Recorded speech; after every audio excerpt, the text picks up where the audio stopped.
Kunjamni, Nang Loidri bro. Loidorima. Nang line Hodi Kurama bro. Kurumema. Kari awal palagi yang silu. Namikiani no nang na ada leduise. Imamangani tarungni muktilerani. You taksen zasalagane. Miga kana chaina batawganuko. Amana saurabasu amana sauraba. Manana khanaba yade. Salugigema. Chalo.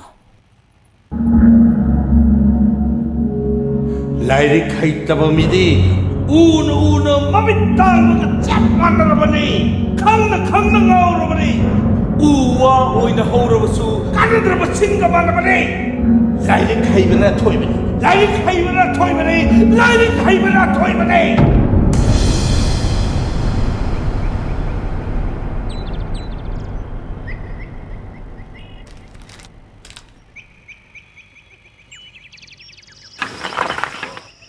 Tadana Tugaibro, go.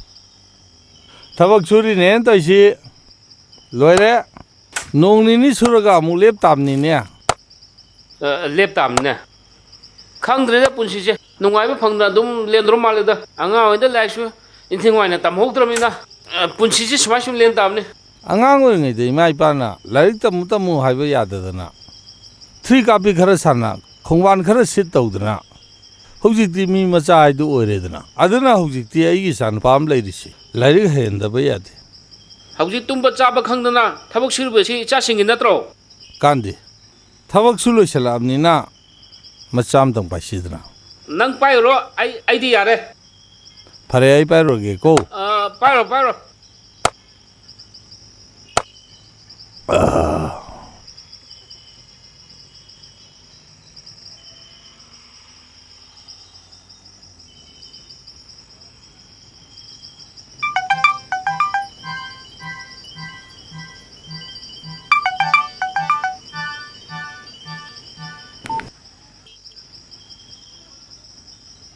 Sibu Tolangou ki papung webra bro. Hoi, mani. Ai Tolangou ki ojani. Oh, oja. Haibi. Tolangou se school sense to hongera. Natra na class amu hanjalan ke hai bro. Man school se mincha ten ka dore. Sugum bangang se ma par kha yin jam ko. School ba ki changnai ka te kha yin jam biu. Are madu ojan khan biu thamjare.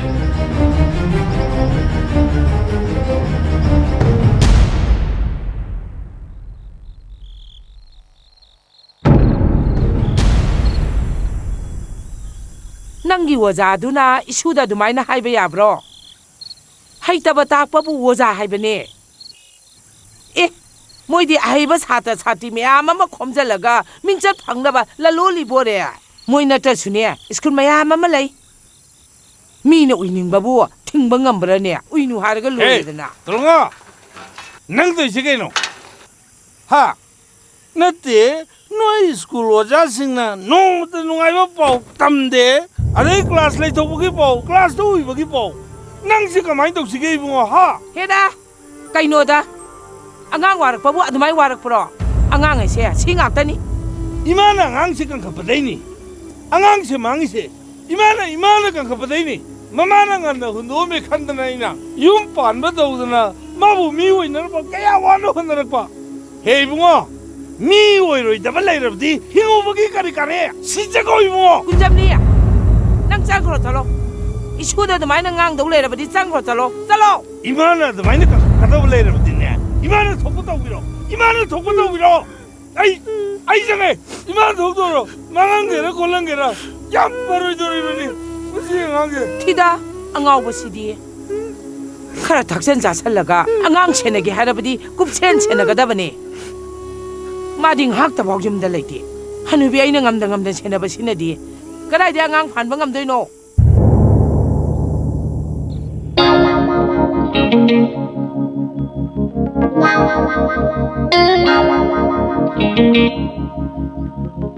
Haibaga tawbaga tawle to ada. Punsidi angakpani. Haukhibana mami oiki. Lakadabana lanpamni. Thajaruba khudingmak asingba nate. Thajarudaba marakta achumba yaubani. Poklabadi sibasu khanganbiramu. Pongamdraba miyoi mapokni hinglingaida nungsinasi. Wow! Phajabra real fake ni bema. Noi ngai na sumli rambanida.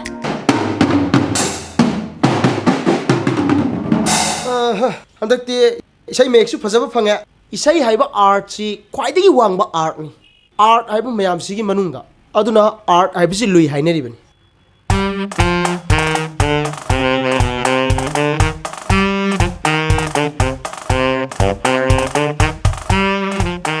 Tolangou apang school chaloidro apang bol kau busan siro khurai de kauge apang fune siro angana haturo laune fune laune 나이는 시드나 좀 답이버니 난 부동으로나 laune fune laune lao fune laune 나가고 나가고 1 2 3 4 Noi gi pabung se Noi gi pabung se Noi gi pabung se Yam pabajani Noi gi pabung se Noi gi pabung se Noi gi pabung se Yam pabajani Noi gi pabung se Yam pabajani Noi gi pabung se Yam pabajani Amasung wakhan pabajani 오자 애들아 아마 숭도 오자 그럼 몇 시대 오게 야대로 오자 말랑말랑해 야대로 오자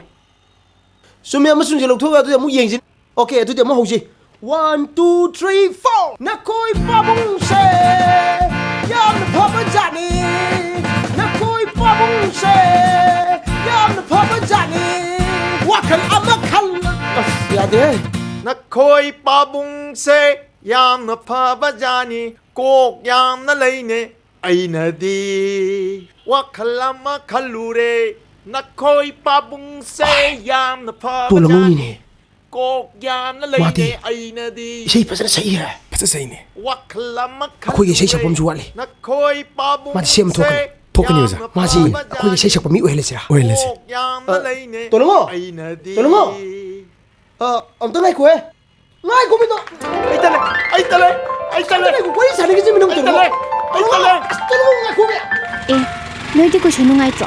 Tolangou ngai ko 아이따레 Ngai ko wari sari gi Wari sari ngai ko Eh Tolangou Kay no ne ngau bro, namit to dro. Samta ngai ko wari sari gi mi nong Tolangou Eh Sibu binana tro Malida Malida binani da Kay de binano ma mo hares na. Aina nang tibda sale duga Smana le sabi ga sadra College dress se sale mina Ay bu bina kay na, nang bu ngau ba. Ngauri phaidi hek tawradana. Ngau ga na ne, ngau sangda. Masa. Hey Ai halak pada sang lo ba Nang napam yore khang Akhoi ni gi mating pangna ba Nanau bim thiru gi ya Nang yum le mu ko Sasilo Tolangou lo Lo sasilo ba 아이따레 Lo sasilo Lo 너 Tolangou Lo. Bit ka dro, lambi sa pada nupana ka lang na raisa. Ay di, lambi sa pada nupana ka lang na ragpase. Bit ka tilay ngo. Ay siyam nungay. Lambi siya pa daw mo yung lagnarak pa siya. Yogi ba amta kangaw di. Yare bema. Noy ne, nayong ko tuna pan gidu jani. Ngasay gidu da, apang buman ba mayaw do. Isan sa mamdaw mali ko. Yare.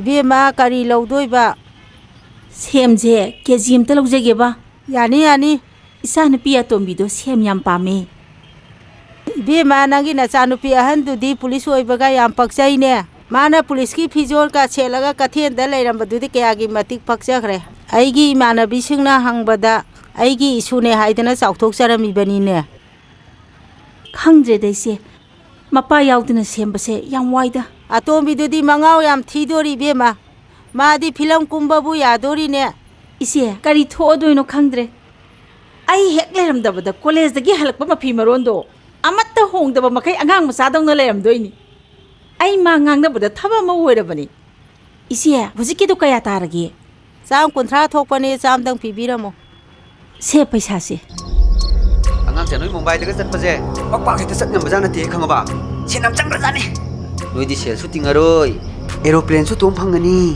yap noi dui jani he khangaba akoi a mumbai da dine train ga je kucha amane noi ang pau jeram giroi na akoi dum phana batau jarage likoi nganu ko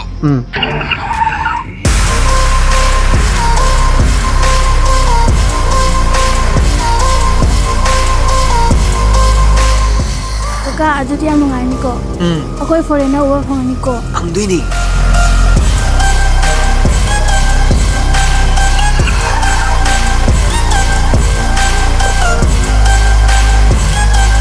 Kaka ko Shahrukh Khan uko ngadra. Ni.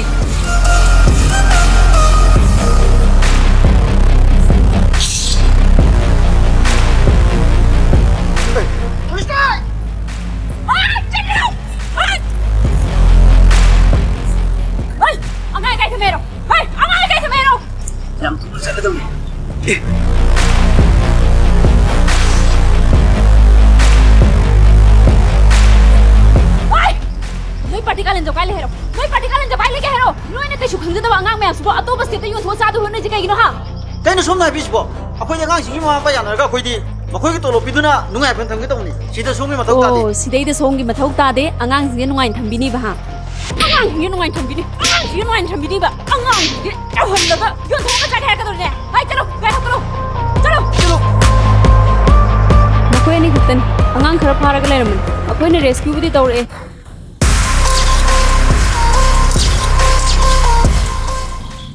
Abai taino. Atyam bajaba khudong chawan pi biro noi na mangali do kari roba. Kaishu na tabnu pi misa mana phal laga noi tai kai. Kari su khan biro nu da. Kaishu na taba SI nu pi macha mana ke do tuiba. Ai khoi da kari do bangam duino ba. Haujiki matam de SI sidi kari inda kana dre hairiba. Haidi tata gari imda uma yaw ba chap mane. Ai jo magi nuai ba matam da ai jo chayet khoyet nar ga lure da. Kaimta khanbi ganu da. Asu kana ba sinpham jibu ai na mana thingage hekta tu kadro. Nang khala tawro ko. Yani ai phana ba sinjara ki. Tame. Ima. Valem. Apogbi. Ai Tolangou lai shwe ni. Ai shwe mi we ni. Sure ni ai mapai le. Pai le. Mapai le. Ai shwe sem ni ma. Ai shwe sem ni. Ma shwe doctor we ni. Ai kago doctor ngamodra sho. Pia dai police officer we ni ma. DGP dai ta da bande we ni. Ai sa sem ni ma. Mai sem ni. My mom lovely. My heart very large and very great. You wanna hear it, ma? My heart very lovely. Nong mata masai kari wali na yang chan bibadi laite. Nami chupagi yu ngau na ta lairaga. Oini ye. Na cha sigi mata usiga. Oini ye. Ha wakhan gadi ayaw na khalana. Oini. Na cha sigi mata usiga ne. Oini ko nang. Oini. I'm from myself. You understand, mom? You illiterate person.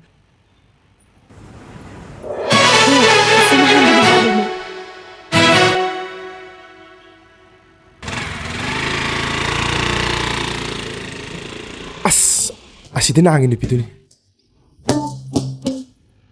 Hey, asina hangi nupa do ne. Mane. Thandaga lakpane kainu toisibo. Kasi de itaw gayong. Noi june. Acting ka phajan tawro ko. Tawrok ta di chare khong. As nasi nupi simo. Ngai ko nang lak pe am phare. Nahan gi nupi bina do. Selai re tu. Khoina music tabagi makhong do. Thudek pane. Satpa kam tai haudram ne. Ai khodi magati nararoi.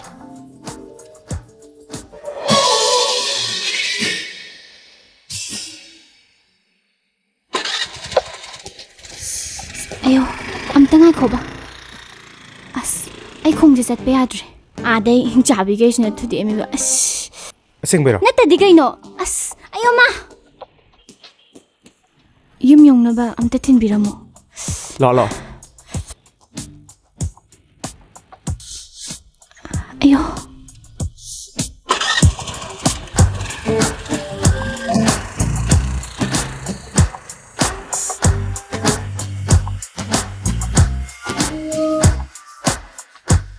Nangi khongje kaigino moi thudi je. Nupi khanabati masam oina phone dane. Ngasi je akhoi exam nei ba. Moina shinge haibada aina yadabaine. Mokoi singse nang hana masing leba nang khangdo. Khangbudi khangi. Leshabi orsu aikhoi lekai gi mera pai bi secretary ngaktane.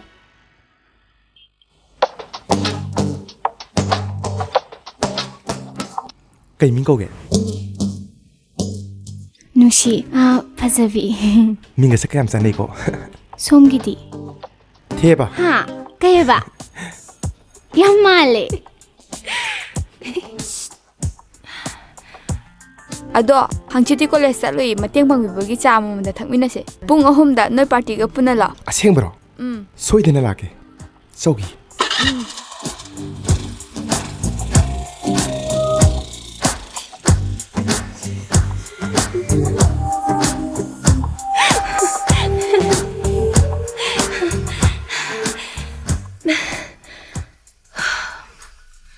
Acting di male bune. Ai di pakhat uramne.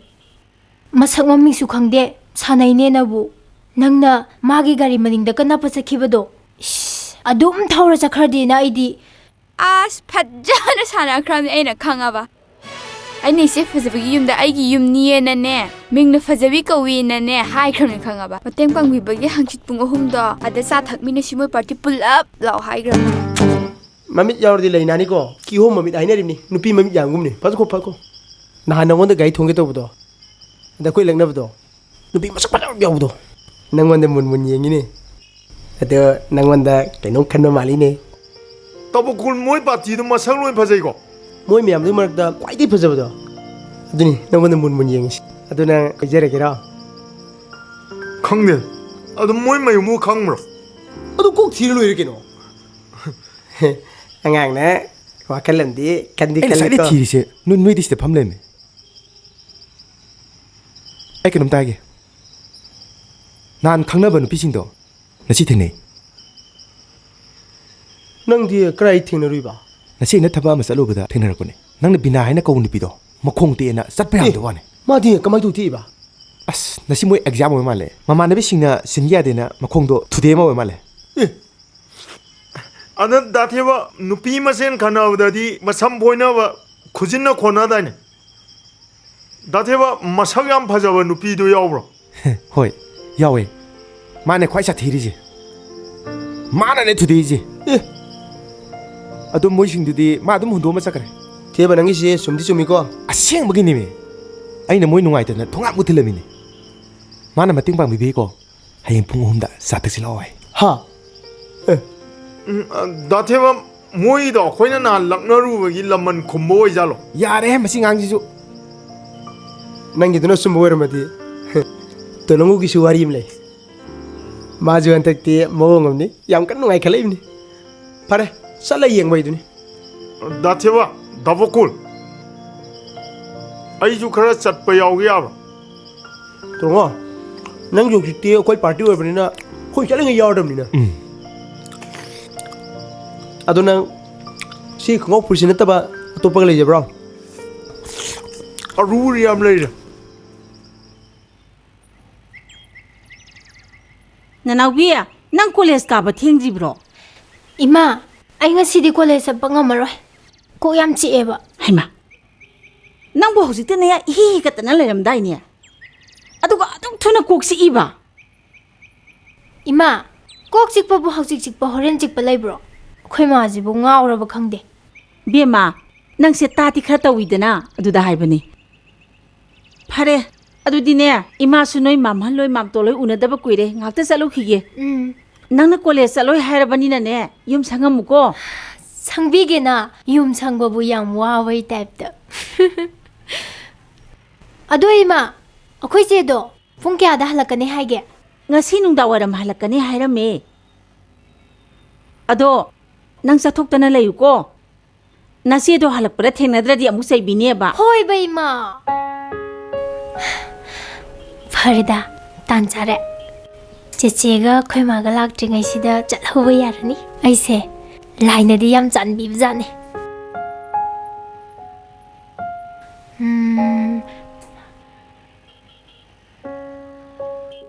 Hello, nungsi. Aina ngasidi ne khangbra. Akhoi ma da koksi haijale ba khangbra. Akhoi ma na thajara chatkhibei wani da. Ado pung kya sa se haino. ꯑꯗꯣ ꯑꯩꯈꯣꯏ ꯆꯦꯒ ꯑꯩꯈꯣꯏ ꯃꯥꯒ ꯍꯜꯂꯛꯇ꯭ꯔꯤꯉꯩꯗꯅꯦ ꯊꯨꯅ ꯍꯜꯂꯛꯅꯕ ꯇꯧꯁꯦꯕ ꯊꯝꯃꯦꯀꯣ 시 동안이네. 시초에 오니.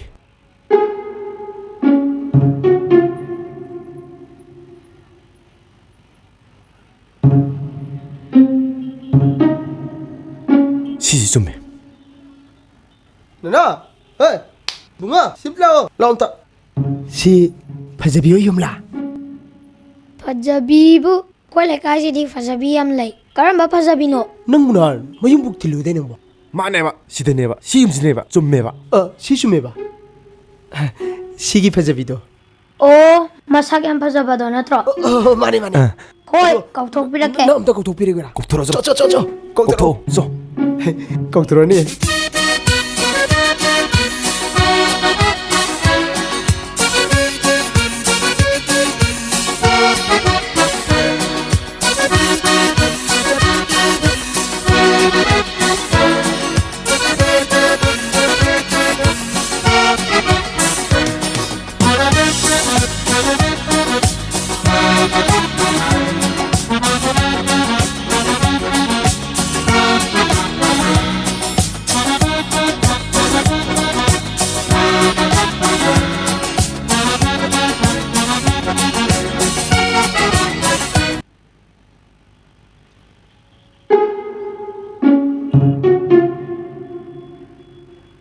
Karam boy jano ni.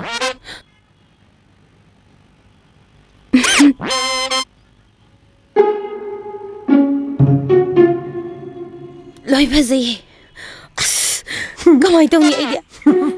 Makhoi gi marakta ama bu phangadi. Ai di yare.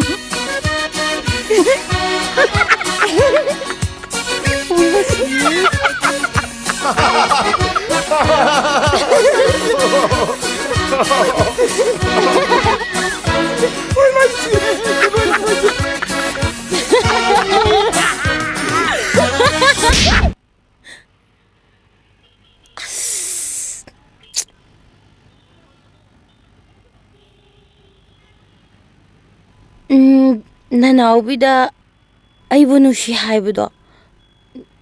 Ai yare. Ado karamba no di khangdre. Kari haibno, wakaram tadre. Nanaubida aibu nushi pami haibudo. Ado ai yare.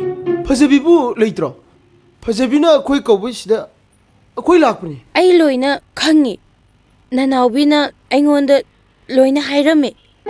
Noi pung ahumda ai unaba lakani haibudo. Adusu ai khangi. Nanaubi haisina krano. Aikoi leikaigi inau singni. Adudi nang Fajabi. Mane ai Fajabi.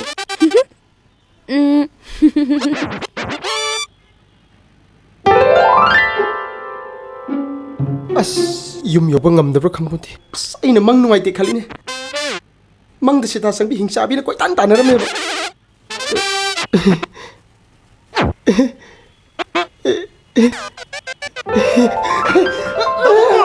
Dabukul. Ai ishane yare. Ai adombo ahanba uba mikupta thamoi sengna nushire. Ado cha thakise. ai cha thakte. Ai cha thakte. Ai cha thangenge. Ai cha thama. Ngai kho. Cha thako. Jing rine. Akoi mana ai se asuk thena pokpiri se kai gi do kang de ba.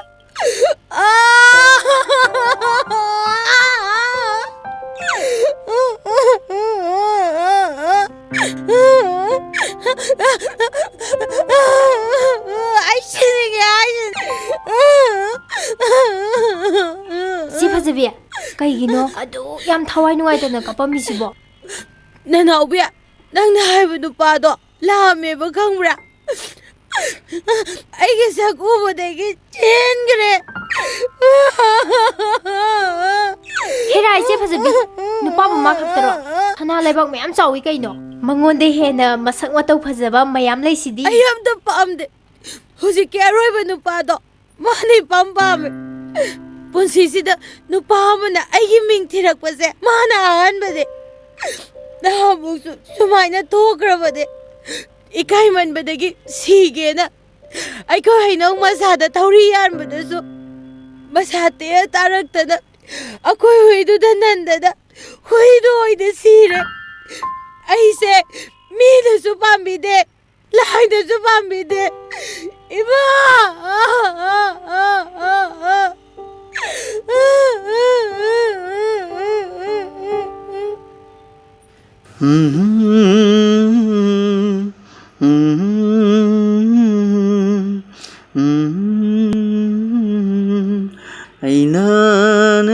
ngarangido mangnuburami aidi kibu kije dabo kullan lagnarubogi moina khoida muk sanarakpani aidi haidra moina khoida sanagena kaubunena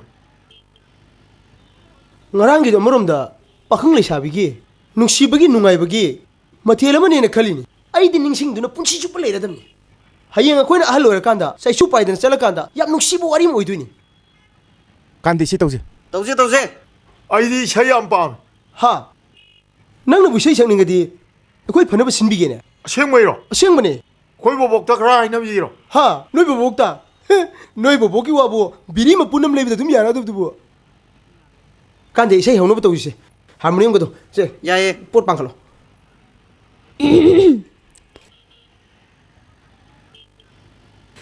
ngasidi college aloidro horen di tolo phangni kailero haibano aseng bayro che na horen halakpada chicken oina lero chicken su chani ado kainom tang hairogdana special oiba ma phiron gadi lainingdro phiron di ai goina puna chatlaga laise manau si nung sikha boida mama ai gi di kari wali ge na nong mata hangbi baza nate ima de hanore sidi upuda leiba phiron sing du bu set pangami bro ahal oijarasu ano ono ba mayam do setningi dana sidagi hena ahal oisalagadi kadai dagi sepa yagani leibidrasu yaida ima nungsidana lakna bani ba phiron na nate se ima na pamba sana lupa loin sha doini tu ima sana se yam pik man gre handak tine sukpak pama chiladawni ima na phagi tawuni da yengoi na khoyani di ningoni na mafam sida ponsi chupagi leyu haibadi yaroi nong manatraga nong madi nayum pan khini matam duda imadi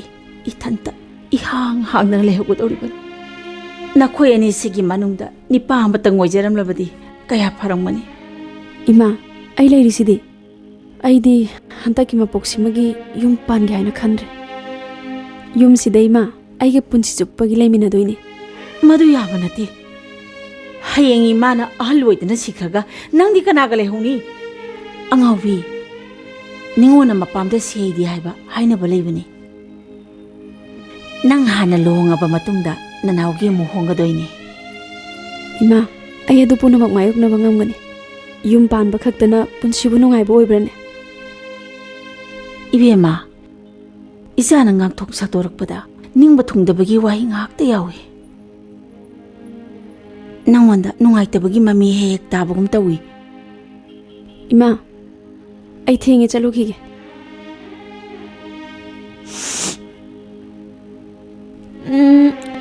chicken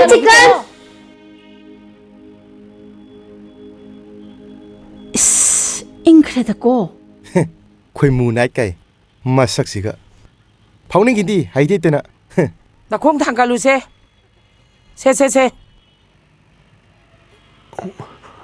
tathewa bobokta hayo abo ko telongou je ise chek pam pa me bo ise tolo jre bo kadai daino da mai phibam masina kamai sai saktoi no da na khoina dine kala tawbase yamna laina khalliba se yamna lubani ko abo akoi party na ne tolongou si yare na koi party na khallabni bo theba abo na khoi party je phanadi makuire thenbane lawbane khongbane yaibane nongma ta su tv da tholakte lekai da tholakpa su ude abo kai teno da akoi party ti sathi na pho ja ne ibo mi ya lakha ja ni de nek ba seba ti de ka ibo susang jang bo te bo ni da gi ni ne ibo lo chala thami ne bo abo ta thep na hai je sengmane akhoi sei je fajaman na ne pamudana lo san thamine abo akhoi to longo ji sei sala je ba fajan sakpane mapa na lari haitabagi sauringi sida isai tawradi amu hena saurani Bobo ai isai yam pame ba ai isai sakpa ma oininge ba khoi pongda bobongna khara hainabiyo ai isai yam sangninge ba nangbu isai sakpa haigadrane Bobo ai lai yam haitrazu isai sakpadi yam haini ai isai yam sangninge ba ai isai yam sangninge ba bobo ai isai sangninge isuse maraibaksu thirabani yamna su pangbani chaujabagi wa nakhoinane matam punamakta khara yengsinbi mane isai sakpase pamjarabani na abongna nakhoida sinarabani Kurumjari, Ishwarbu Suthagatjari, Gasigi, Sing Tadana, Isai, Yamduana Pago, Biba, the Gim, Lagagi, Sing, Yamasing, Imai, Punapusu, Sing Mapupan, together with the Tajari, and wait for the Pro Kurumjari. Thank you very much. Tagachari. Tasingna hari ini mama kesakiba kalau karafo ngamsiu aham matam ni yang naurong itu ngatani. Nang nak apa kau? Celo. Kalau. Bakoi isai kaya bulan tak berbetul dah. Bakoi kami ada partner kiwani. Asumna. ai kijewa Nak apa kau? Aile. Tatima ai kijewa Tasingna hari benda. ai tallewa Mahaki kunci dan nasi nama itu. Tarui. Aham betul. Tolong. Pasal. NANDAKUMAR Ningkalang music. Mr. Tolangou kumar saja na tanam na Tolangou se. Ada cari, bisa taksi.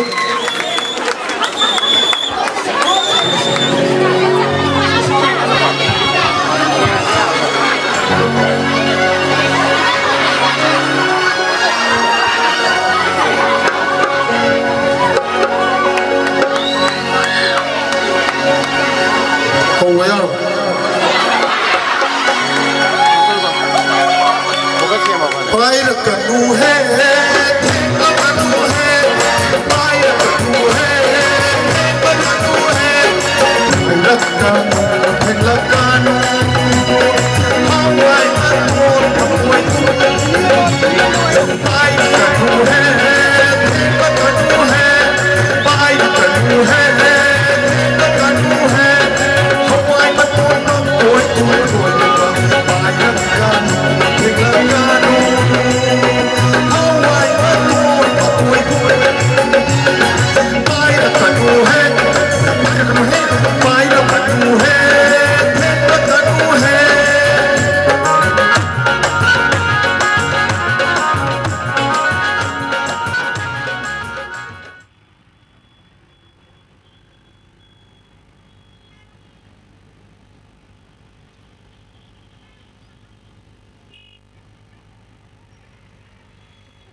Bukul.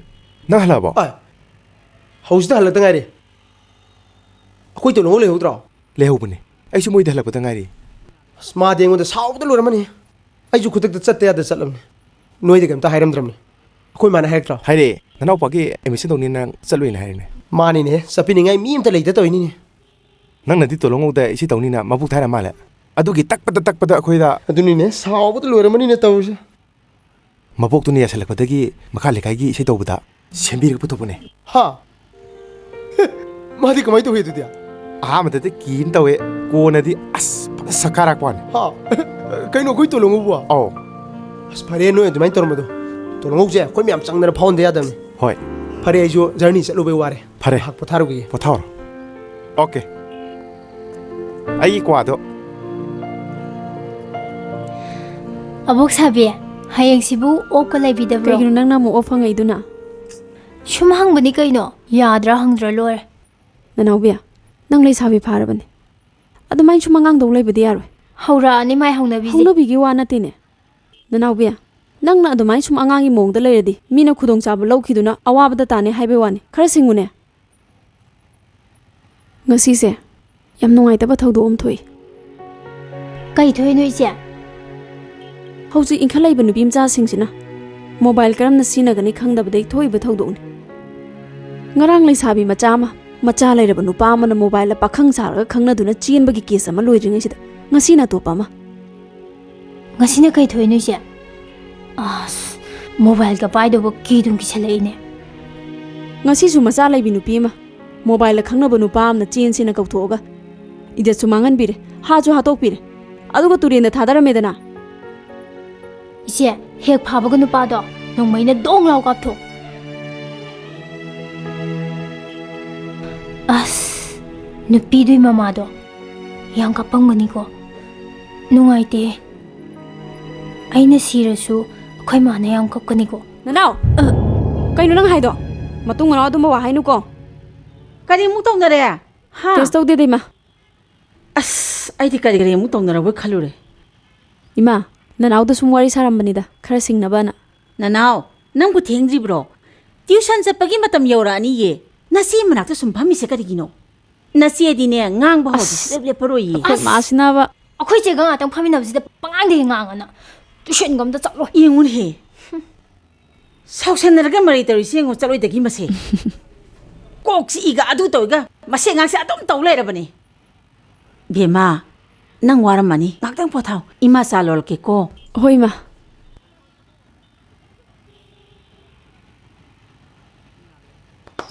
Koi baji say I'm the power Johnny Kok yam the lane aina di Wakalama kalure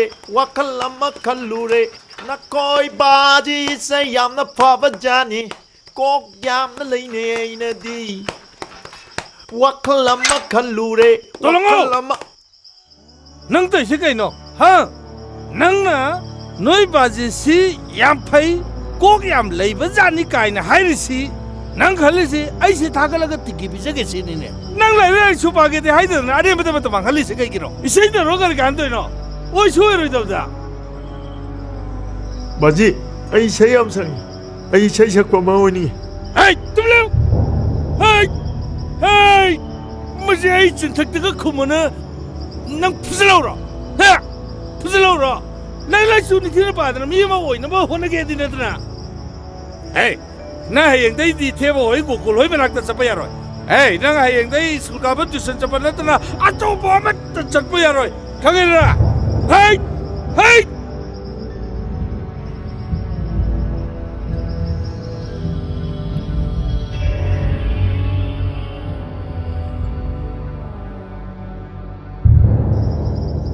Loy dribo.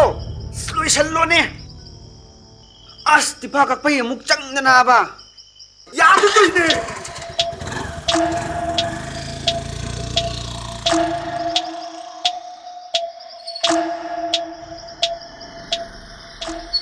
Asmila ura di nang bo nang nalai tagado.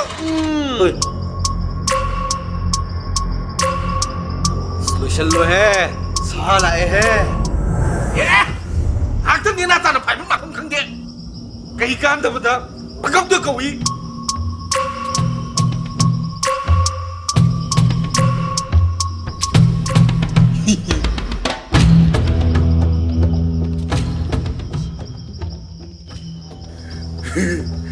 Na pum pere di fazana lai hore agoi Delhi da di access kumba activa kumba ji amad da thauna haudre na kadol ge sibo ya da ro bo sibo Asal ni mande da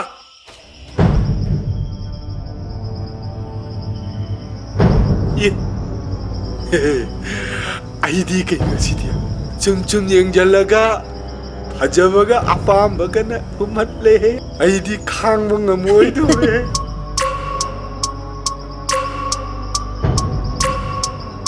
as nang ming jen ji di mai ga ji loi kon thi ye chi dia ba ja ga ba sak ji loi pi ba mung kai re hojik se yam chakhalabani wakhan se khara khandabi ba bhai nupi ne na ushita ba tawgun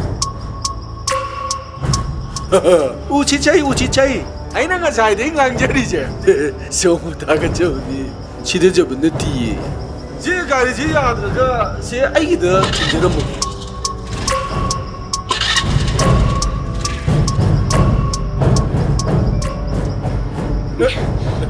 si di pak ta jana chodo biro hajara banangi shamlang tabara ba thot Laura banangi my tongue tatot laban nangi chimba bum bum tara banangi pambo Bise pungam jabi nanggi sabando amuk tangdi Hado Hado haibane Hado Hado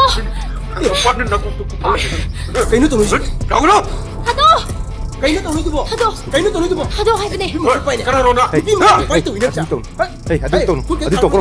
Hey. Koi moi koi ba boyfriend ngakni ne Kariya boyfriend e ka hai kuma na Hai noi to di yam fasate ha chumne me Kaya di boyfriend ne Makut ka pai to do yam fasate ko Noi yam chaku to mi mane Noi chalo Ta tai phujal adi wo khong ko ni ko Yung je takin gi ari ba kai churi ne gi madam gi wari duri ne Som ji bo chakot palam da ka chapi da bra ba Hey chakot palam da chatra su television da ka film da ko na ha na yam pau ba ha na yam pau ba ye ati chakra ta no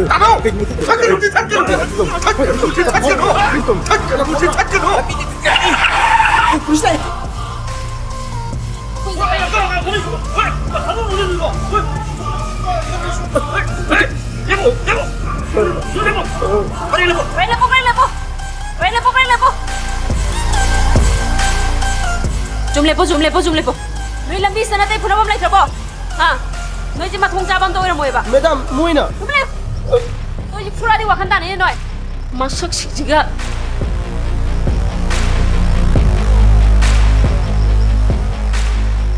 Kaino nang lambi to dang khan ding ding unda. Ha. Ai ji nupi police ne kaina kem taw nga moi khali ra ba. Madam ai je contractor ibo chobugi machani da Oh, contractor ibo choboy macha ora ke torba. Ha. Nang contractor ibo choboy macha ora ke tor ke ba. Contractor ibo chobu sai pang thai de ba lai dom. Kai da. Miu si ta ba sa na sak sing da sumai na matung nang theng na de phabo ro ko. Hey, yare. Chalo. Oi, chalo, hey crew, chalo. Oi, chalo.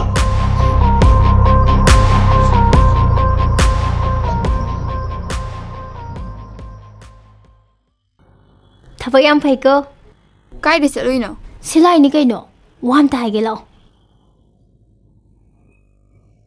Nuxia de yadre ha nang na khara mateng pang biyo ba Yare be ma mon sangau lak pi Ai na khalli nang se na han ge iman man na de na Kai hai de no khang de ma bo ru bada pungau ngau re Kana na nga holibo Hera nang na suma sa khang ba mi ni Kana na khang bro As khangjadre da masak chu udriba midu kamai khangdoi no Ado nang nokti noknar kanu ko hairage ba Hayu kidarge noknaroye no ma khoina sanaki ba ngahana khoi me am mateng pangam badugi marakta khara pangta su tak taw ba yong tu pi man mo upado As loire apang do as Nate adunu padu nate di nang bunu pam da leitrabo Khangde Aidi mabu ahan bawda thamoi da kainam phaukhre mit mangsida magi saktam do adum uduna leire Yare be ma nangi manakta ga kuina lerdi ngor sakhido man masak su khangda ba maming su khangda ba midubu hoi be ma pikkraba sana lebak manipur sida kaidawai khangoi diba ado aina ma thibada nangna mateng khara pangda be ade Yai Khoi jena ka loksan garaza la Is sidi magini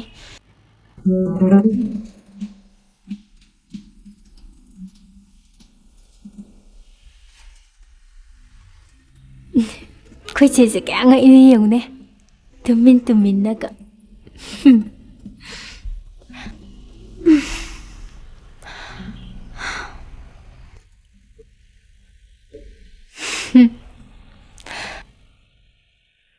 Này re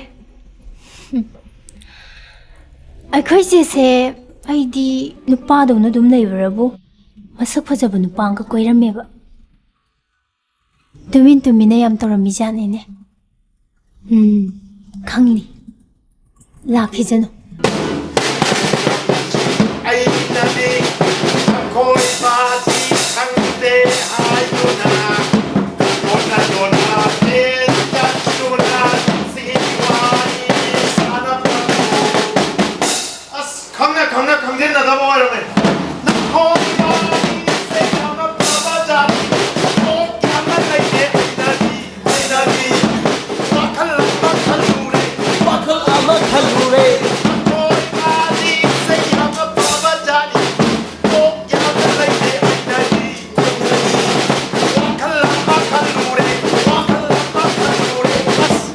Tinan torke.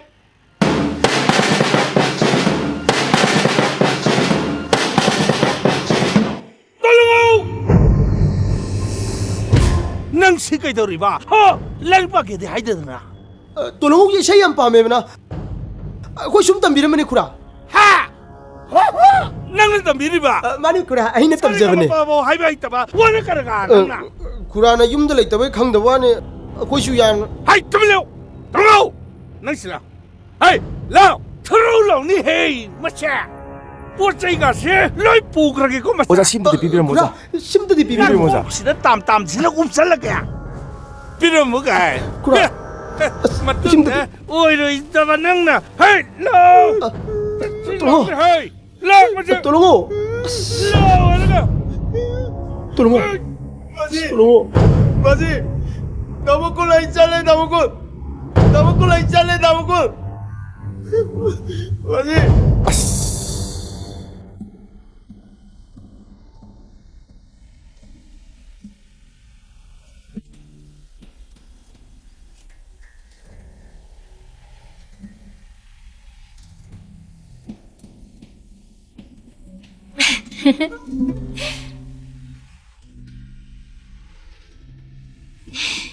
Kaidaroba, kaidaroba. Kaidaroba, kaidaroba. Lao, lao, jangan sih lao. Lao. Lao, lao, lao.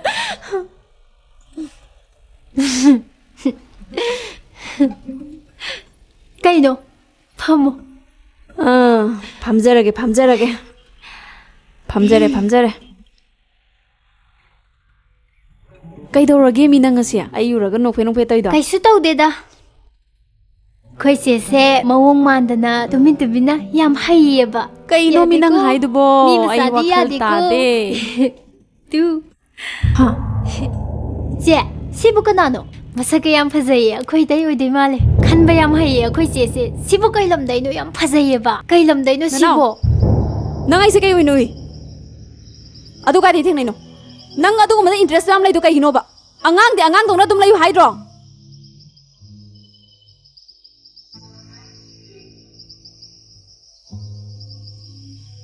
Ise. Ai soigre.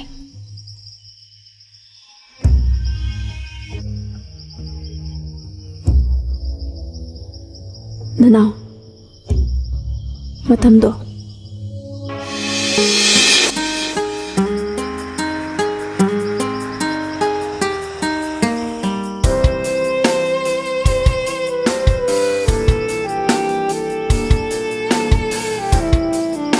Mapam siam phazai lao.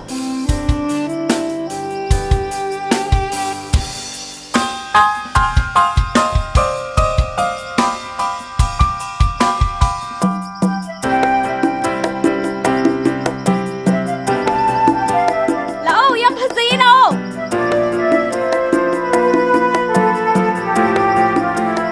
Mapam se phazadra. Aidi yengo yengo basing se loin phazai. Sibu kay gino.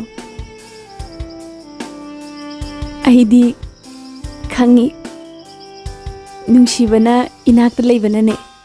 Nang haida ibura. Nate. Thamoy da lotuna thamba misak amakhak leiba. Phare ne, ai budi nungsibidraba natra. Nungbudi nungshiba. Aduda aduda kaidoroba. Phare ne, kaino mangge. Dabo hayeng kay oidoino. Aidi doctor amoininge. Aidi haidokiroi. As hairo ba. Ko hairo. Hairo ba. Aidi police officer wi khale. Police officer. Nangna police officer. Aina doctor. Hayeng nangna narakanda aina hidaka kapidoini. Adudagi di ibani sauna luhongdiba.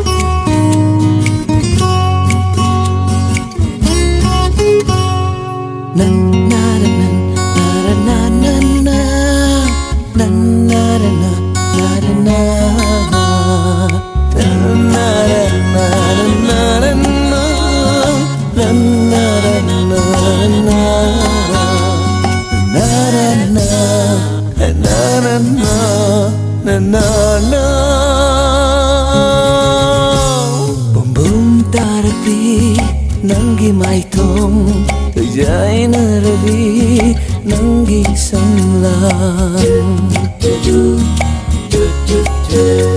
Bum bum tarapi Nangi maitong Tujay na rabi Nangi samlang Yang bagi penmanay gani Thamau se irang hau hale Yang bagi penmanay gani Thamau se irang hau hale Bum bum tarapi Nangi maithong Sejai na rabi Nangi samlang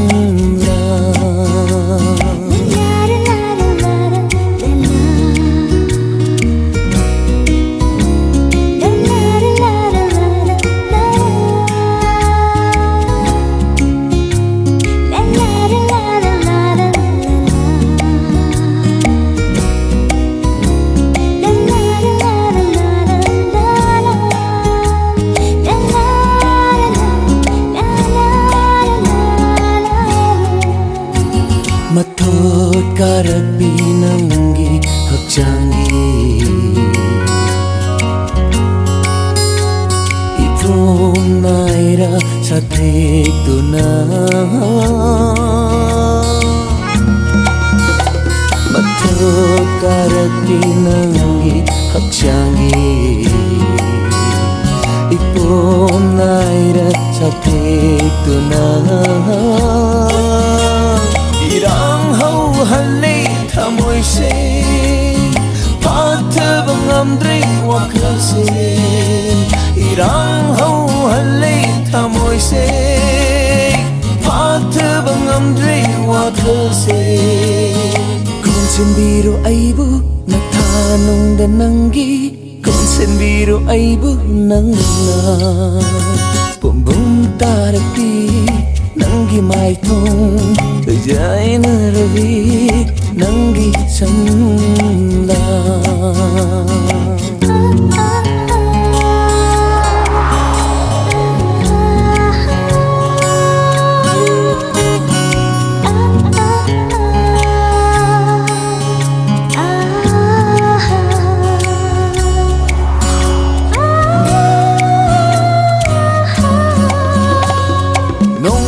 Thaki Lai đêm bini nang di sakit lebih Cuma jai ubi Mit pam hong bang am drama mai thong Nong dol thaki Lai đêm bini nang di sakit lebih Cuma dai pubi Mit kam hong bang am drama mai thong Ngau roi da bakana leiruni Urubada nanggi sakam Ngau roi da bakana leiruni Urubada nanggi sakam Nintira bishaban Nintira bishatik Ngau roi da bakana leiruni Bum bum tarapi Nangi maitong Tujay na rabi Nangi samlang Na na na na na na na na Na na na na na na Na na na na na na na Na na na na na na Na na na na na na Na na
ꯆꯦꯆꯦ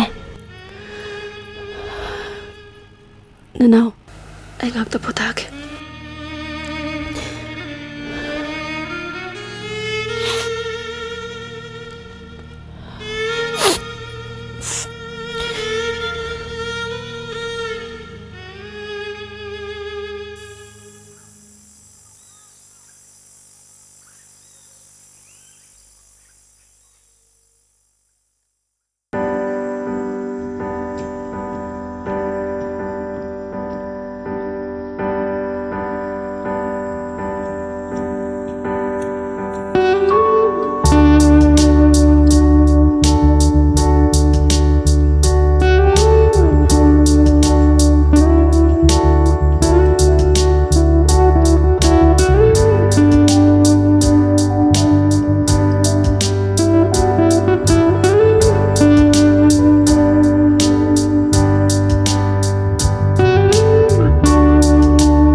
ꯑꯁꯦꯡꯕꯅꯤ ꯑꯩꯅ ꯅꯪꯕꯨ ꯑꯍꯥꯟꯕ ꯎꯔꯨꯕ ꯃꯤꯀꯨꯞꯇꯨꯗ ꯊꯃꯣꯏ ꯁꯦꯡꯅ ꯅꯨꯡꯁꯤꯔꯨꯔꯦ ꯑꯗꯨꯕꯨ ꯅꯪꯅꯗꯤ ꯑꯩꯕꯨ ꯊꯃꯣꯏ ꯁꯦꯡꯅ ꯅꯨꯡꯁꯤꯕꯤꯗꯕ꯭ꯔꯥ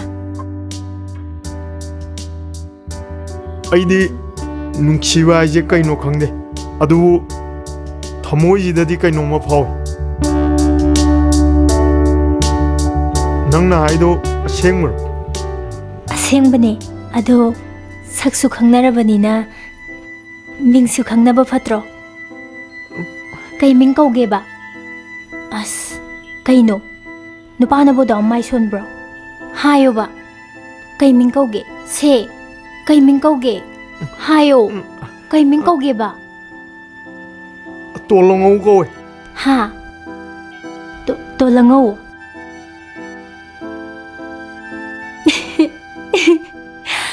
ꯍꯣ ꯑꯩꯒꯤ ꯇꯣꯂꯉꯧ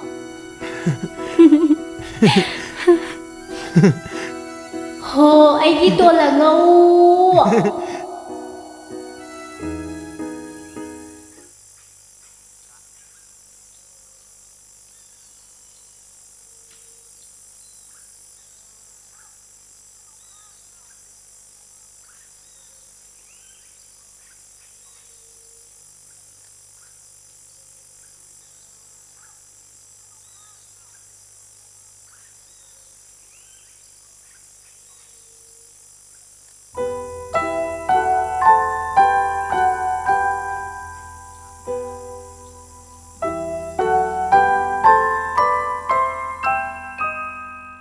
ꯇꯥꯕꯣꯀꯣ ꯑꯩ ꯋꯥ ꯑꯝꯇ ꯍꯥꯏꯒꯦꯅꯦ ꯀꯩꯅꯣ ꯅꯍꯥꯟ ꯑꯩꯈꯣꯏꯅ ꯂꯥꯛꯅꯔꯨꯕ ꯅꯨꯄꯤꯗꯣ ꯑꯃꯨꯛꯇ ꯊꯤꯔꯨꯈꯤꯁꯤꯔꯣ ꯑꯁ ꯑꯅꯣꯏꯕꯤꯗꯣ ꯑꯃꯨꯛ ꯊꯦꯡꯅꯔꯗꯤ ꯊꯦꯡꯅꯔꯁꯨ ꯃꯥ ꯎꯗꯅꯕ ꯇꯧꯁꯤ ꯅꯨꯄꯤꯗꯣ ꯑꯩ ꯃꯥꯒꯤ ꯃꯃꯤꯡ ꯑꯁꯦꯡꯕ ꯈꯪꯉꯤ ꯑꯦ ꯀꯃꯥꯏꯅ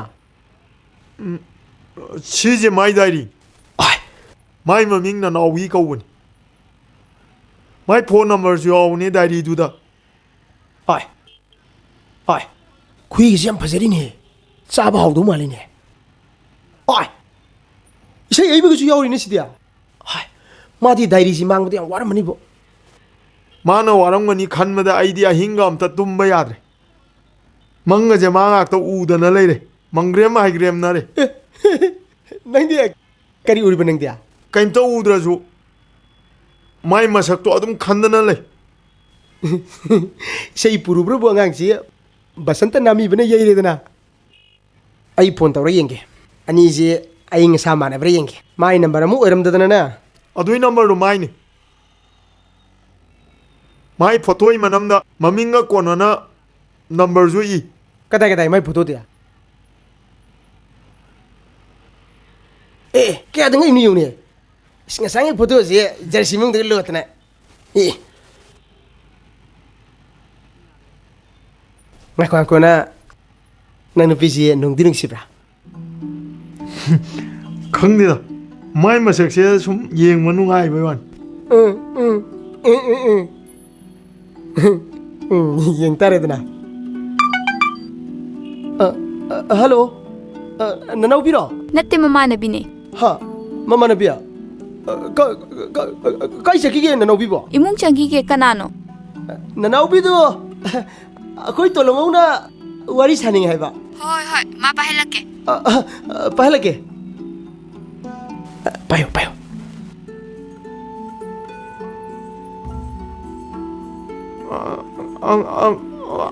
ꯑꯩꯅꯦ ꯅꯪ ꯈꯨꯄꯥꯛ ꯆꯥꯒꯤꯔꯣ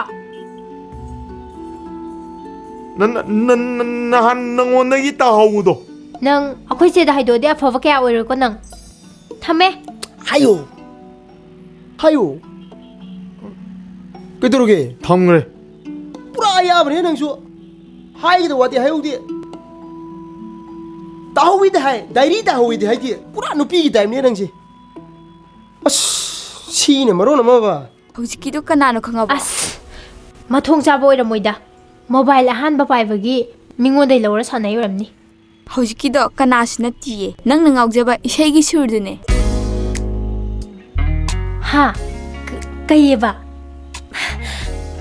ꯃꯥꯗꯤ ꯀꯃꯥꯏꯅ ꯑꯩ ꯅꯝꯕꯔꯁꯦ ꯂꯧꯔ ꯇꯧꯔꯛꯏꯖꯥꯠꯅꯣ ꯌꯥꯝ ꯊꯥꯖꯗꯤꯌꯦ ꯑꯁꯦꯡꯕꯩꯔꯣ ꯅꯪ ꯍꯥꯏꯁꯤꯕꯣ ꯍꯣ ꯅꯪꯅ ꯉꯥꯎꯕꯗꯒꯤꯅꯦ ꯃꯥꯅ ꯉꯥꯎꯕꯅ ꯍꯦꯜꯂꯦ ꯃꯥꯗꯤ ꯅꯪꯒꯤ ꯅꯝꯕꯔꯗꯣ ꯂꯧꯔꯒ ꯇꯧꯔꯛꯏꯗꯨ ꯌꯦꯡꯉꯨꯅꯦ ꯑꯗꯨꯏꯗꯤ ꯅꯪ ꯐꯣꯟ ꯑꯝꯇ ꯇꯧꯕꯤꯒꯦꯔꯥ ꯑꯩ ꯁꯣꯏꯒ꯭ꯔꯦꯅ ꯑꯝꯇ ꯍꯥꯏꯒꯦꯕ ꯑꯁ ꯉꯝꯃꯣꯏ ꯉꯝꯃꯣꯏ ꯅꯪꯅ ꯊꯤꯅ ꯆꯩꯒꯤ ꯆꯩꯊꯣꯛꯎꯔꯒ ꯑꯩ ꯀꯃꯥꯏꯅ ꯇꯧꯗꯣꯏꯅꯣ ꯅꯨꯡꯁꯤꯌꯦ ꯅꯪꯅꯕꯨ ꯐꯠꯇ ꯇꯧꯅꯨꯍꯦ ꯅꯪꯒꯤꯁꯨ ꯍꯌꯦꯡ ꯃꯇꯝ ꯂꯥꯛꯈꯤꯅꯤ ꯅꯪꯒꯤꯗꯁꯨ ꯍꯌꯦꯡ ꯃꯇꯦꯡ ꯄꯥꯡꯕꯤꯒꯦꯕ ꯁꯦ ꯄ꯭ꯂꯤꯖ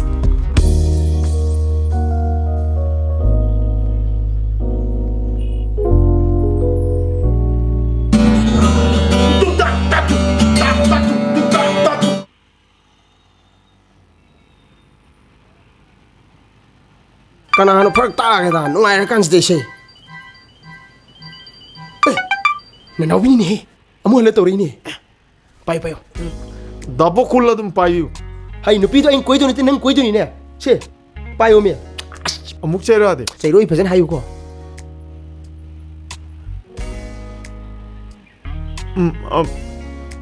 ꯍꯜꯂꯣ ꯍꯜꯂꯣ ꯑꯩ ꯀꯅꯥꯅꯣ ꯈꯪꯉꯨꯗ꯭ꯔꯦ ꯁꯥꯎꯅꯨꯀꯣ ꯁꯥꯎꯗꯦꯗ ꯑꯩꯒꯤ ꯅꯝꯕꯔꯁꯤ ꯀꯃꯥꯏ ꯈꯪꯉꯤꯅꯣ ꯀꯩꯅꯣ ꯇꯧꯔꯤꯁꯤ ꯌꯥꯎꯒꯅꯣ ꯍꯥꯗꯣ ꯅꯁꯛꯁꯤꯡꯗꯨꯒ ꯁꯨꯃꯥꯏꯅ ꯃꯇꯨꯡ ꯃꯅꯥꯎ ꯊꯦꯡꯅꯔꯗꯤ ꯑꯐꯕ ꯑꯣꯏꯔꯣꯏꯀꯣ ꯅꯪꯒꯤ ꯗꯥꯏꯔꯤꯗꯩ ꯈꯪꯕꯅꯦ ꯑꯣ ꯅꯨꯃꯤꯠꯇꯨꯗ ꯅꯣꯏ ꯂꯥꯛꯑꯝꯗ꯭ꯔꯗꯤ ꯀꯩ ꯊꯣꯛꯀꯗꯣꯏꯅꯣ ꯑꯗꯣ ꯗꯥꯏꯔꯤꯗꯣ ꯄꯤꯔꯛꯑꯣ ꯍꯣꯏ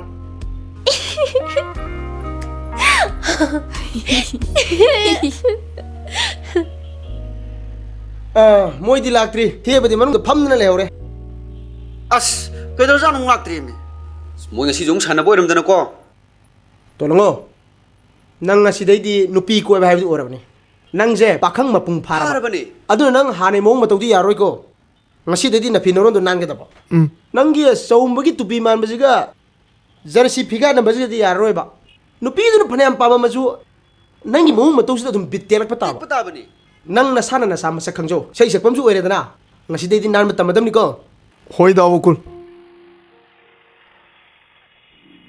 ꯗꯥꯕꯣꯀꯨꯜ ꯂꯥꯏ ꯂꯥꯛꯏꯅꯦ ꯑꯁ ꯈꯪꯒꯥꯎ ꯃꯔꯤꯒꯩꯁꯦ ꯇꯧꯔꯤꯁꯤ ꯌꯦꯡꯉꯨꯅꯦ ꯃꯁꯤꯅ ꯇꯧꯔꯤꯁꯤ ꯅꯪꯅ ꯍꯣꯔꯦꯟ ꯐꯝꯕ ꯆꯥꯕꯗꯅꯦ ꯌꯥꯝ ꯔꯣꯃꯥꯟꯇꯤꯛ ꯑꯣꯏꯕ ꯃꯑꯣꯡ ꯇꯧꯒꯗꯕꯅꯤꯀꯣ ꯋꯥ ꯉꯥꯡꯕꯒꯁꯦ ꯅꯨꯡꯁꯤ ꯅꯨꯡꯁꯤ ꯉꯥꯡꯒꯗꯕ ꯅꯆꯤꯟꯒꯁꯦ ꯁꯤꯛ ꯁꯤꯛꯇꯅ ꯉꯥꯡꯒꯗꯕꯅꯤꯀꯣ ꯅꯪ ꯈꯪꯉꯨ ꯀꯌꯥꯝ ꯀꯨꯏꯔꯒꯦ ꯌꯧꯔꯛꯄ ꯀꯨꯏꯗ꯭ꯔꯤꯗ ꯆꯪꯉꯁꯦ ꯆꯪꯉꯁꯦ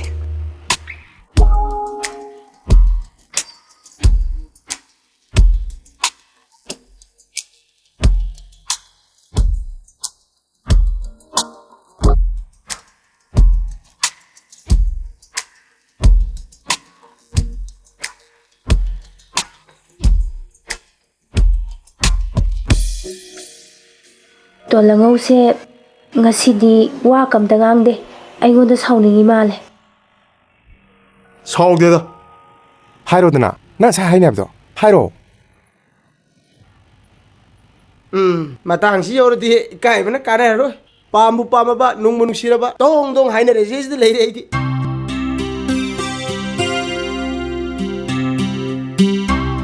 ꯑꯩꯈꯣꯏꯒꯤꯁꯤꯁꯨ ꯏꯀꯥꯏꯔ ꯀꯩꯅꯣ ꯋꯥꯒ ꯑꯝꯇ ꯉꯥꯡꯈꯤꯗ꯭ꯔꯦ Ikairagana akoi thokhroro. Moini gizi wangang na drazu thamoi dadi tumin pau phauna ri jadi. Hore nyum he kyo buga. Moina sani bu wa ning singa thamung daga nok phet taru bada kang na husier ge khongjala di noi kang mamang di kai chani ko.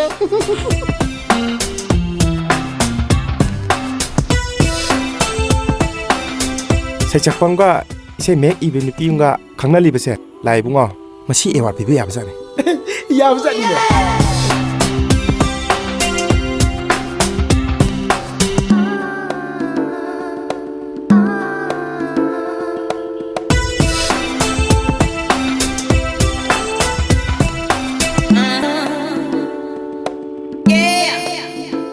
Mayang wari sinungairi ado chatlasira.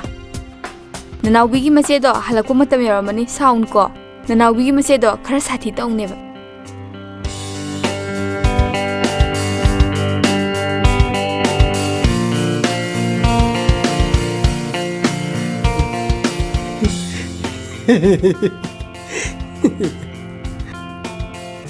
Dabukul mai dai di pihogde wari nungaire da mojo khoji loi kaure ne tauri nang na maru anu wangang dadana sujandana misujandana leido to yare kona pirasi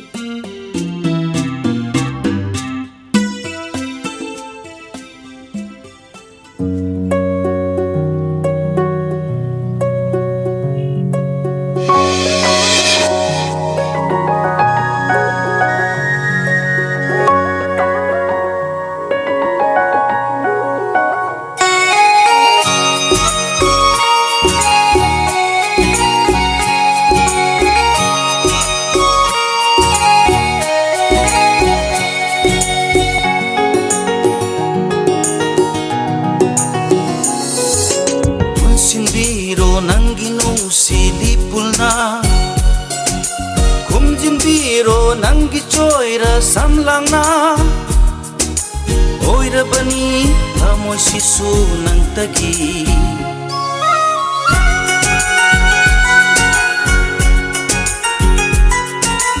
unshindiro nangi nungshi lipuna khongatiro joirai gi shamlang se oira bani thamoi sisu nang tagi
nokchabi nangi minok thamoi da lotliba saktam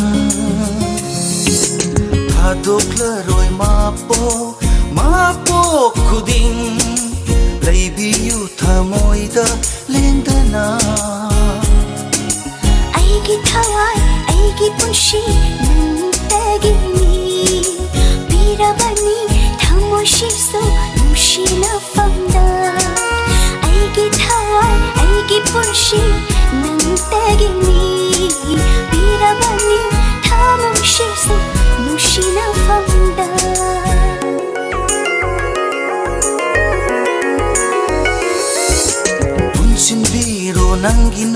silipuna humjinbiro nangi choira samlanga oira bani thamoi sisu nantagi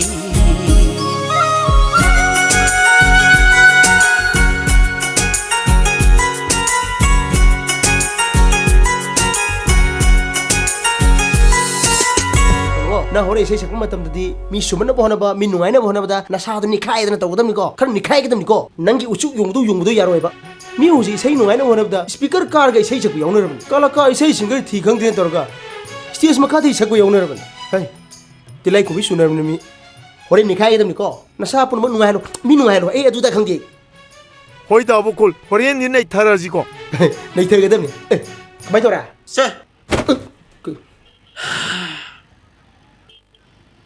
nang phiro wai no hona bada ayuk te tholak puni cham sadri kana de lora ke a mamang yo ja basanta gi macha do ade lo puni o pokhai bada hoine yo yam to do kuju kumen cheng do ama ena konda ma kubu male si dia mon pakne lo rei ne as si dia ai pura yu ni ai mungem te seselo yeng je si seselo ne yeng ji kuk seselo ka dor ke tolngo Yap tin nei re. As tolongo sidi tin nei re. As padan nale. As Dawakul si aina sian na bro. Nang sian ni keno. Sai koi kochen sin hone ni ja. Sa bajadra sa si oja. Ha, nang kagong mari pan bidu yaro base. Dawakul ai si siat patal. Ikaje. Ai ha na gido dum chesagi. Hai yaro he.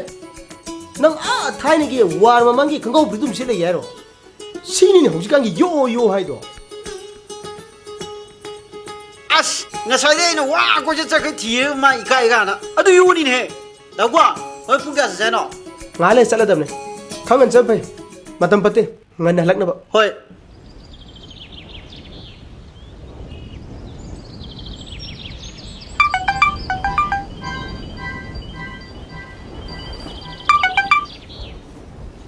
Nanaubi. Hello? MTV yengune. Nangi nupagi isay sing tharakpane pura yone.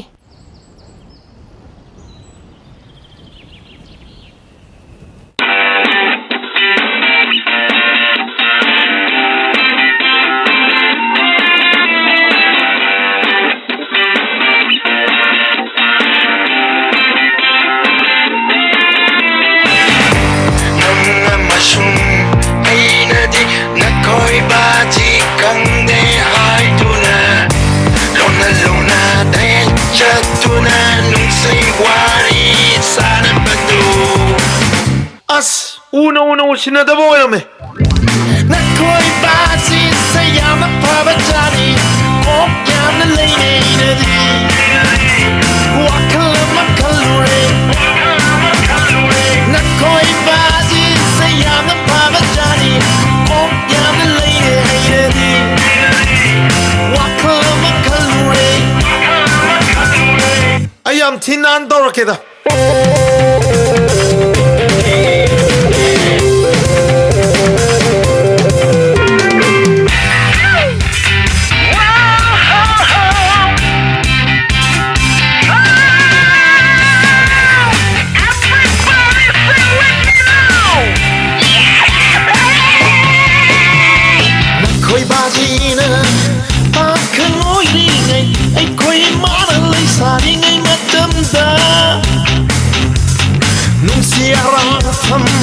Oi do na paca, dai sabe quem é que não se mapau.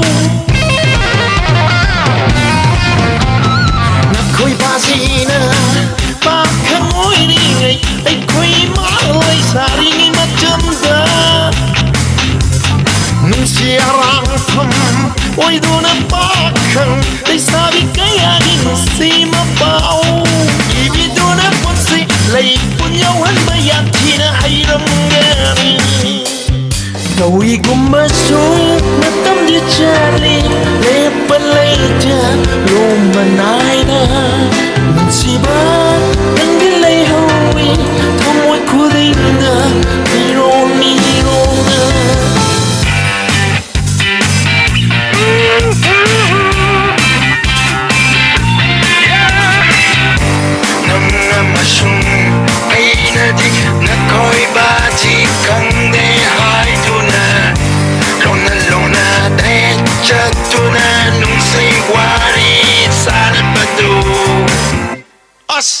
khangna khangjanadaba oiram nakoi bazi sayamna pabajani kok yamna leine inari wakal makalure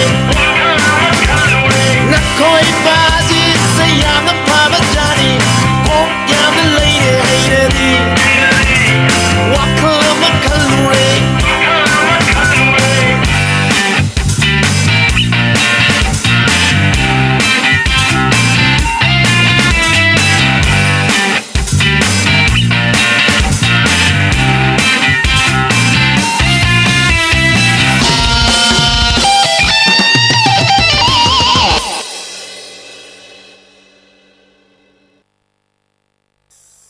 Heraina Mina Tamanama, Lina Tamanama Nachano Pato Longo say, Mia Punam Takipung Hen Oration. Yambana de Adu Hybrid. Aina Columba Siga de Pon honor. Onay Maxo Hybin no. I did Tolongo say, I'm no Chizakre. Magi say the ka, Miam the Gong say, Hey Ubada, Mitaki Pigataki, Kongo was at Teda. I sure. Sinda Hajabagi one. Tamoinung the day. Magi the mug, South took Seribu. Gokula. Nang Tingnaba Pareda. Kedorgiba. A quit Tolangou here. Is a yam naire. Maconyamna Parena, Minasibun Jibongang Ribasis bro. Singribo. Kuitolongusa, Macon Sati Pagazani. Nangi de Kone say from Kutingi, the Kone Saxi again Lumidana. How's the winner? Sapi Uchapi love. At some Manico Kunang Haido. A Simonibo. Kanagis coaching Tobal Moirang the D. Tolongu is saying out of me, yam legazanibo. I Sunipasi, Powdy Powder Vazanini. Daboko Datema Akoida Mime Amla Shagi Sida Lamamini. No Bazine Yada do the no in a palm, the no tongue, no point Tajan him. You won't have some pony. Tipi the Cassin, Nangapamni. Tolongo! Tolongo! Dogo Akoi Bazile Akoi Bazine Fueni Sokamaitung. Daboko Nankai Sakon. Daboko I love Daboko Akoi Bazile like Daboko I do think. Hey, Tolongo! Daboko don't it. Koi Pakang and Lotte Torco. Hey, Tolongo! Oh, hey, Gokul. Kura. Koi Tolongo Lactro. Lactibu Kura. Laro de Kura, Lano Hagam. Karigi. Kura. Kurana like them at the guy and a Tolongo de Tito Bimane. Adunama, Laro in Harami. Mapa in a Kangut of the Gi. Shaggy and Nimba to guy but in the Togloreco. Like Havana, a toy bani Kaluba. Mana Pamjabalambi Chavana. Quite a gap of a chumbo oiramle. Sasa, but the mamata, Pana Kangadan, Nangi Sakibo Mahamdo, no Ipabu Ngao. It's just sing, no in a Taurise, Machina chumbo oiramle. Nasita Gidi Chato Longogi and Ningbada Nang Bajina Tingla Ruko Karigumanoina Kura Matengnaradi Bajina Yare Nangi Apama the Yella Roy Bajina Tingdrena Hayuko Baji Baji Baji Baji Baji Baji Baji Hey Kapkano Shaggy Apamada Ipana Tinglaruine A Sengwagiro Hey A Sengwagini Nangna Pamjari Hyderabaninan Nangi Simpamsida Tawayam My partner Honaruko Bazi Goko Kura Nasida Gidine Shase Noida Sinarabaniko Kura Tauro Tolongo Siwedi Naire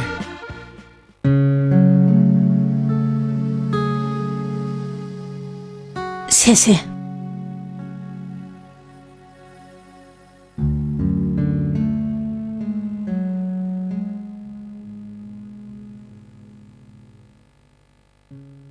Howzik phawa tuition halaktrishna kamai te janoi ma.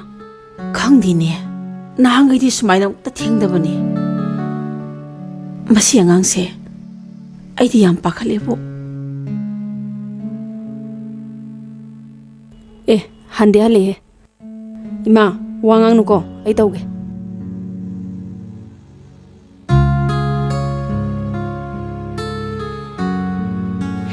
Ima, ko yam chieba. Nungsa magta sapai wori ni ye. Ai na ngang dore khang badai dhap tau ba horai ni na.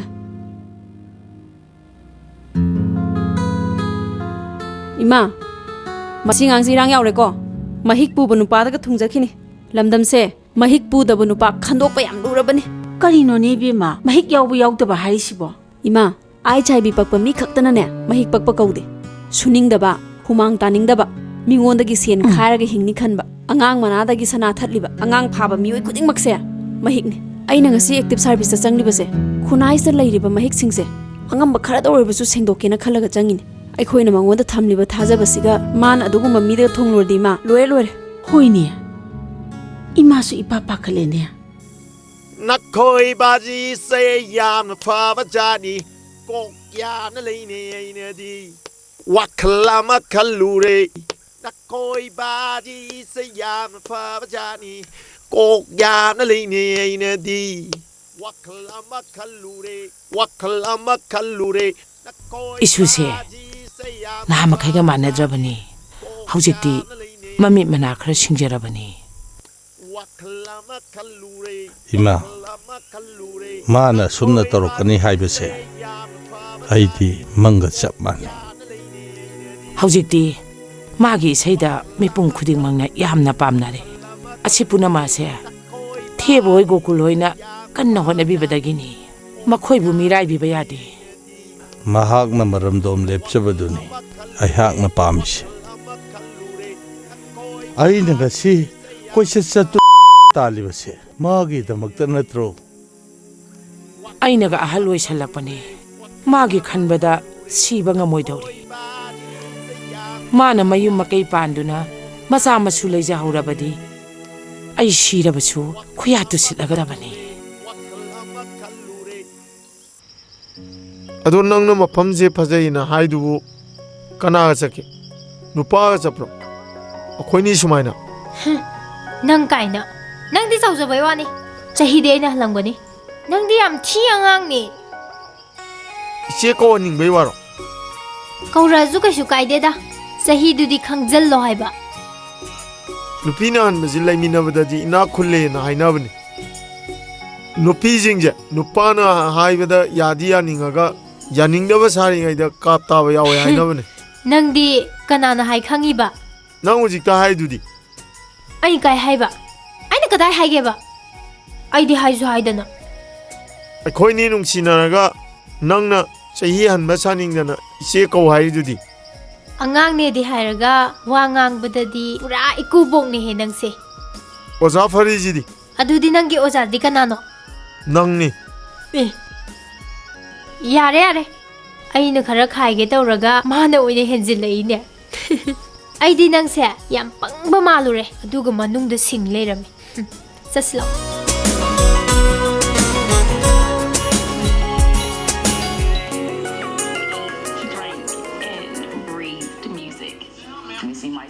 dabako dathema nang di kai chalui ba phare ti kuire nang ngai reisi masi ngang na nawi uno so silamane mai kaina tom na laona tom na chaluni nang di kai chali ba nang di gari thok phajana haibju nate mai gari da chalubani adu di gari di kana thoi ba mana thawraga ina maningda tongwa man thawraga nang tongi ba yai kaisi kai de Tolangou si angang wajarasu ekoi maraktadi nupi thibaji ma yan handuri aduna koi ni kai wai chane koi da khata mudana kai su sa de da sumna sumuna bani masi angang ji wa lot ba ga hairame ko tambi bana khara haibana ma henjale na is nupi una ba chalaga wari sana de ga nako nanau bina haido kono hairakpa adu bu de hairakte da nungsidana phagi tawrida ore ni sei sakdo kangan chachiko ado sei no me khar lemni ko no ni am thu tor dam ni nang loi sak ni hoi da bokol horen nai raje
Kamu sila gari si kamu. Kamu. Kamu.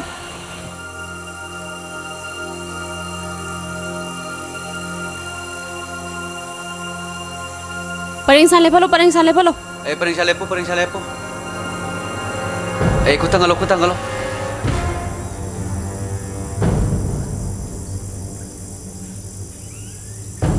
Matang cek to. Guli ni ne. Madam guli yaur me. Guli ya. Kai chalo bane ba? Isai chalo bane. Oh, isai chalo bane ba. Nang na kai do ba? Ai isai chak bane. Artist order guli chaba. Adem chak khata ba. Isai chak parang na guli chaba. Ni ma to to nari to. Mayam ki thabak to artist ma muchen han ba. Isai chak puno guli chaba. Kamai isai chak puno. Phajalo. Chalo. Guli chade. Guli chade. Loi phajalo loi hapalo. Guli kaina. Nonsense. Adu jo artist.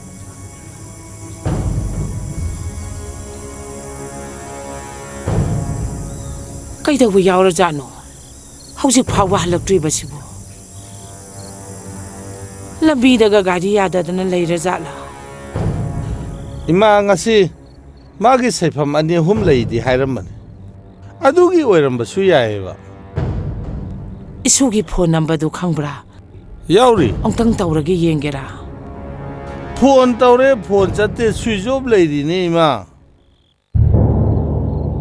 khura ngarang gidu Tolangou gi phirondu sei sak bathoku da mai phirondu kitang na tei jate na mingondi wairu ada magi phuri ki phurkhau du da guli yarom badagi thoi ba thogdo ngakte nati adubu noina phirondo leitraga di na bokta highway ai aingonda highway su yai atopa anoba ma ko lei tho su loiba bodubu khura awangi tapiri gi masa diride laik tamba adude waibu bani khoisu maji isam jam ga halumani ado madi guli sabagi mapana ama palam de lotho male ngarang gi thogdok to aisu pakhat ban gidna aisu wagam tang ngang ngam gidri adu khura mabu zik kam da horigi khangde bungo anka ta kapi phamung da lei mabok na themjel hauri adu noi chali thabak sinadi nungdang chatpa thabak oibanina khara haina singna chatpadi phaine khangdre de khura lamdam se phattaba mina noma masi hengalakpane hingmade yam wadori de khura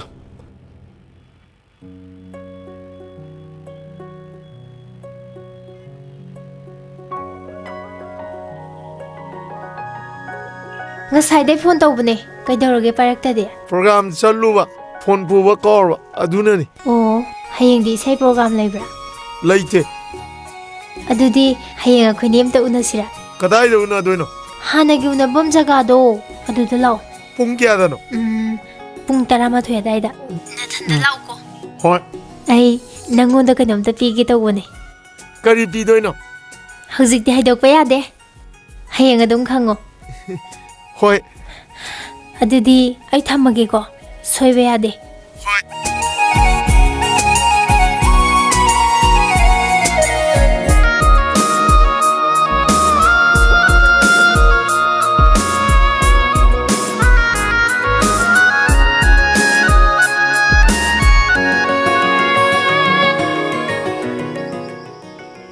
Ngasise aigi pukning si irang langi. Aijo wakhalje kaino mitau do. Nangdi kai wakhan khaliba. Khangde haidok pai kaije. Pharene. Ado aibu nuksibro. Nungsi. Adudi aise neyumda purodana. Hojikti angang ya moiri. Nangbu kanana angang ori haiba. Akoy abongna. Nangdi apawa singer nina nangbu khangdaba mi imta laisalaktre. Aduna atopa nupina ka nungsi harasu nang yaba yaroi ko. Yagadra yaroidra? Yaro. Moina hairasu nangonde hata hairaki. Ay ngasise nangoda kainom pigeng kaurini. Kai pidoino? Ngasise kainom mina khangbra. Khange. Ngasi ning daw kabani. Adu haiba nate he. Ngasise nangi na poknumine asibu khangde. Masagi mapoknumi pu khangdaba misidi apang budu. Khara laredi ai gase loi kawidurine. Kawroi kesu. Happy birthday.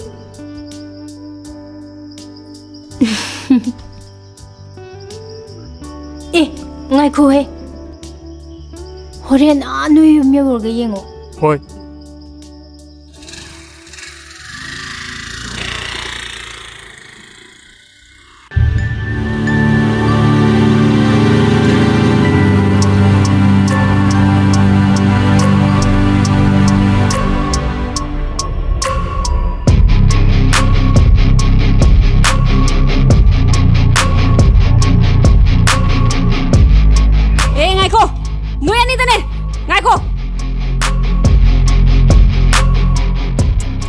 Nang kai chalo?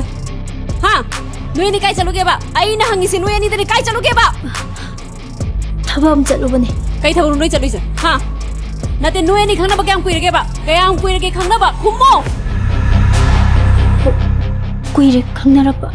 Ngasi dagi ne nui ani amhon na una ba yaro. Kari gu mai nai sin dra ba? Nui ani kya khudong charo. Chalo, chalo, chalo. Mang thau, yam thu mang thau. Chalo mang thau.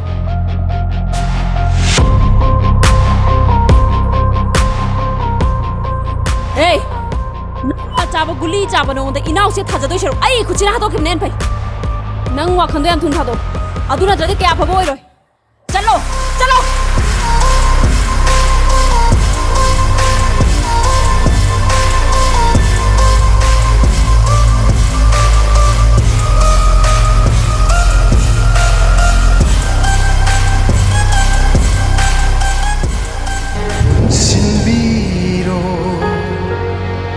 Nanggi nungsi lipona kumjin biro nanggi joira sanlangna Kaidurage Ima angang se lam yam hele ngasi dei ma pan ngam na thon ba yaro ma khong na ma khulam chudi thanggodam ne adu kaidurage ba sai te changan chara college nen thokri na traba adu kadai de no ma pimron hong toga nupau na lerami adu so achaw ma hik anga as kaya da ngami ba koi ne am nuksi na luna to wesa ma naw chaw re ba ngasi dagi dine phone su pahan ba yaroi ma pan thon ba su yaro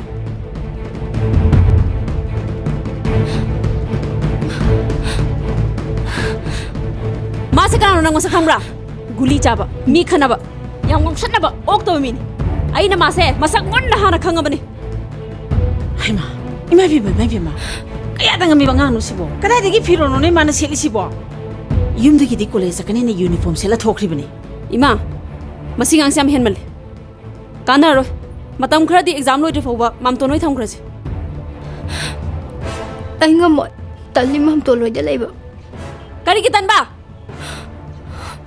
ai no brisa khringai di ima da nang toksina ga ko khra chi haijan ama khra tawi haijan nang lon chap tai khang da bai ning bro kadai phone da piro ngasi di mobile gam da pai ber mam to noi thong da ni na as yaro masi yak ngam dawri mase itak irang da taw dawri nupi oi ba singna khungpham ma tang soi bada laikha tai hai ba se nang khang dra ma ne hausi mak nang mam to loi te lege da bani Ma nang khangani dana nang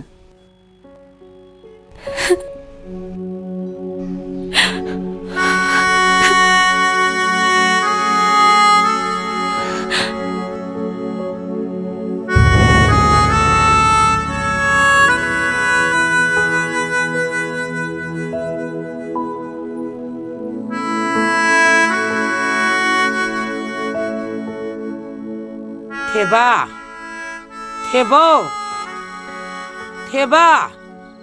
Abo, kay lere bo. Noi da ngasi akhoi Tolangou la ambra. Abo na sidi lamde. Adudi kadai da leramgani. Matam sisu phana thengjale. Bokuloi da ju chatna thiro bani. Makhoi da su lehaude. Abo, bukuloi din sai sile mane. Yumdan kip su koidri. Mabu hantak marak si kaido bo yawar jano. Nungsuk nungsana na adumak lay. Hangurasu kaisu tawde aduma hai. Abo leong da, para lam chalamo. Matam naga phatri. Numit le tabadagi yumdagi mapan thongnadraba matam masida. Abo nungsayam na thi. Mamangi thawdo ningsinguraga. Abo pakhalunu da, yumda pothaduna leyo. Aisu bukuloi horaga kaida lege do aithi. Phare, abokse makharom da chalaga amtang thiru khi. Hoibo.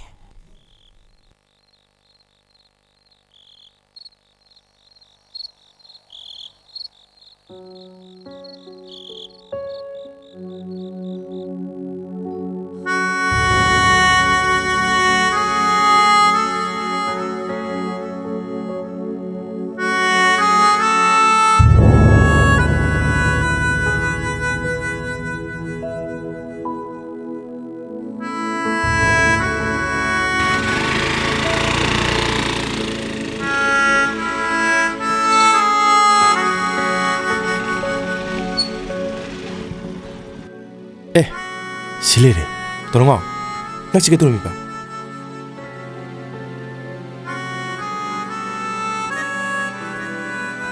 Nang nungdang sida, mi tunga sinang ramai to demi na kaya kine. Lao, sasi lao. Lao. Ngasai da yeng yang na yeng mani. Noi ja khoi sida bai waro. Phagi dai thongan mo yok sile ne. ibungo lekai gi mi myam tholga phubi dringa da khara thun chal horo nata di nata isar roi ai gi di sana pi ngak tane mi na su phatan da khan gi ni Ima, koi lale. Sasi lao.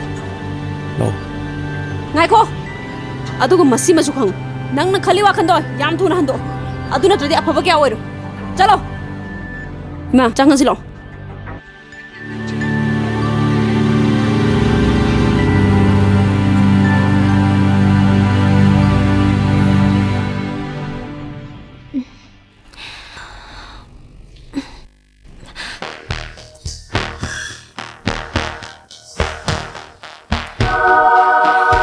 Bima sak thura sidana Nene, ai di kya zaning de. Nene han sa thok piruro. Nangbo khoi gi sa hinjang chibu hautrabro. Adoi na de da nene. Chumna sum zaning da tawbane. Kaidaw haina roi doino. Nene na igi da mag wa wa bire. La oko sa tho asi.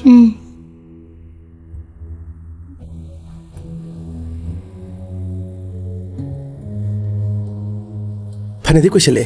Nang nisi satrisi. Miyam na nangbu pam na ba to? Oram ne. Na da tab to. Atu tiam pate. Ai mau daw da yam wai. Saning thangning baga mata phaude. Tum baga mata yade. Ma bo dum ning jangana lei. Ma sigi be longi be makti na te dana.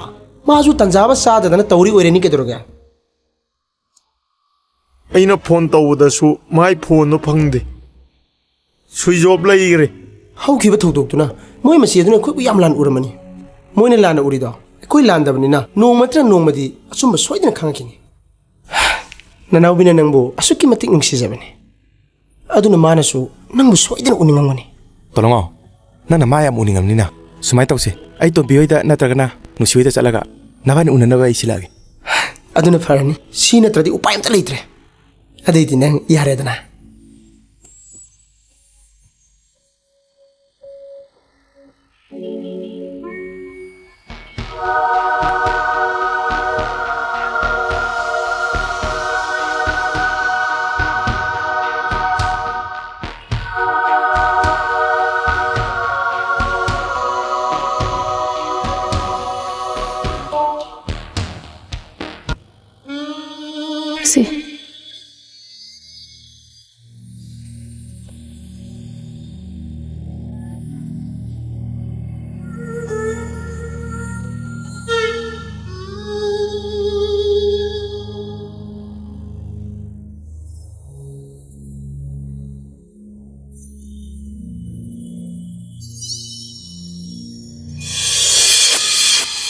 Ima za thodana.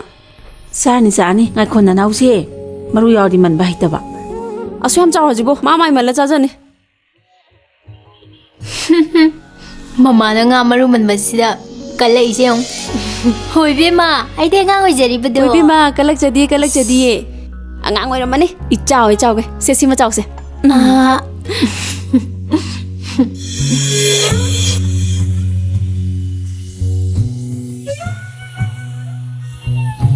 Ima.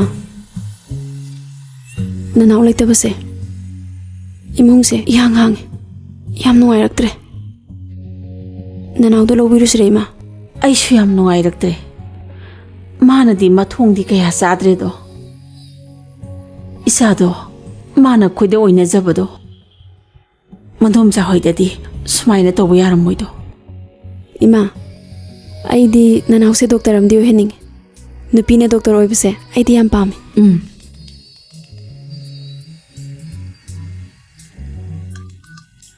Hello? Bima. How? Nabido like pamadi wanda duna doctor pukali no ito lao. Ima, nanabido like pam de wan thara doctor pukali.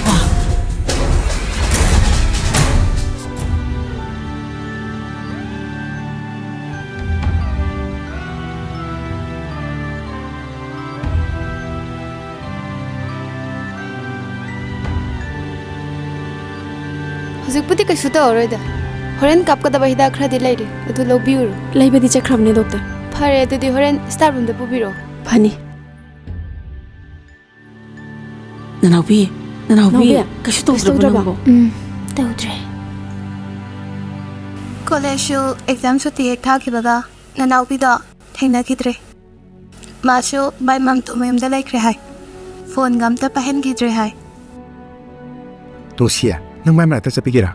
Datheba मागे एक पुनरादि ए लोय तंगे अदो मोय मामा खोगी मायुं खंग्रेसिने तौरिसे तोरमो मो तोदुदा मोय मबुक तुसु माइ खमदे वारे माइ मो दुदा खोइसु यिमगनसे none उंगनबा खरा पाइदबा सिमबितियादे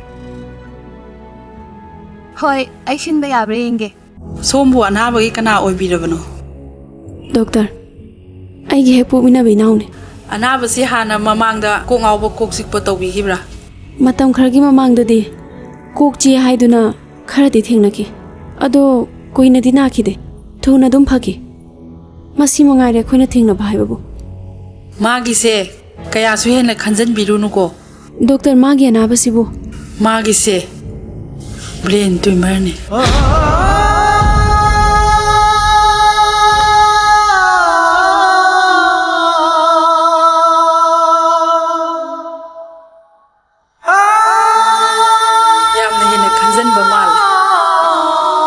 Hujikti anaba se khangabani na hidak thaba horasi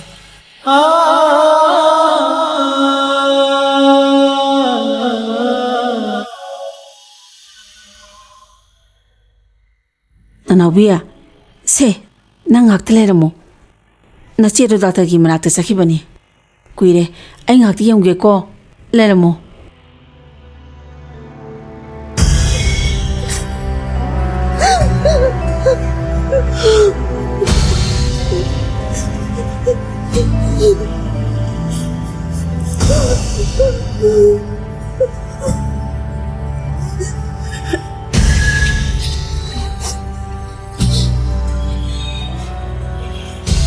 Nanause doctor na karini hairage masaidagi nang doctor ga wari sanai do karini hairage ima kashu tu dok paru banate haire chumna nungsa ona bagine haire nungsa ona bada bo sumaina to bahuna de da ima da sengnam ta hayo karini haige ha ima asing bagine doctor na kashu tawro haire nang bo sengnam ta hayo mi nang na haido pungam da ba me yauri do ima khange hayo nanaugi na basi kai legi hayo ima da sengna hayo nang na haido pungam na leido kaino ima da sengnam ta hayo kadoroge na bise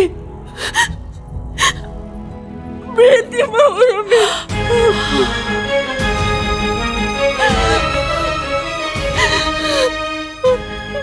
be kim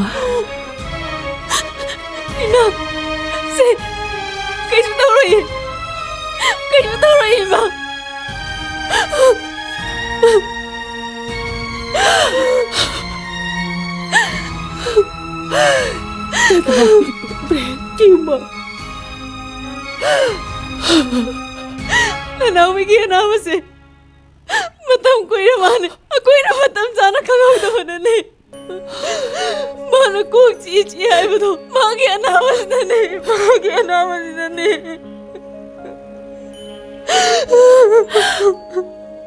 Isa mo prank Kimba.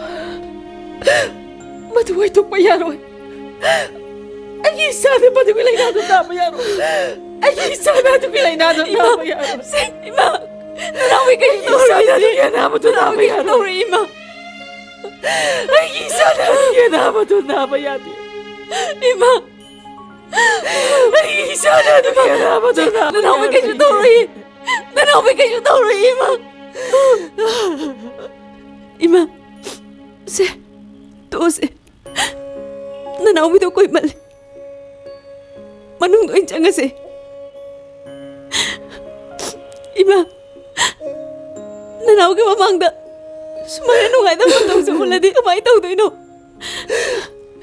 Si Ima.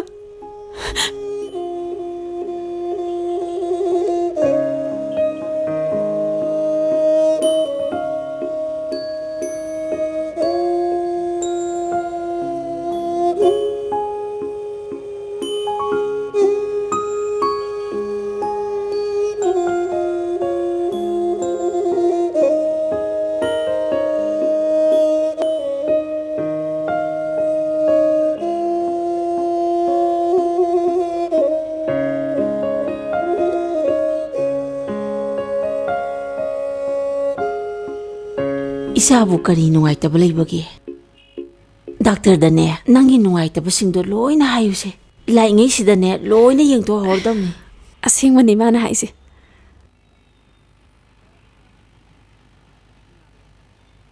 Imadi ahambada pakalure. Adubu doctor na kaisu anaba leiti hai. Saba thakpa watpa ini hai. Masayam kalami ko. Kashu tawrida. Si drip sek loibaga disaster ni yumda pothauru. Kashu tawrida. Hida lang thak akupa marol singdi madam da loina haikrabani. Kitang nungaraktabda phone neta tawbiro. Doctor na supang wawabire. Kashu kaideda.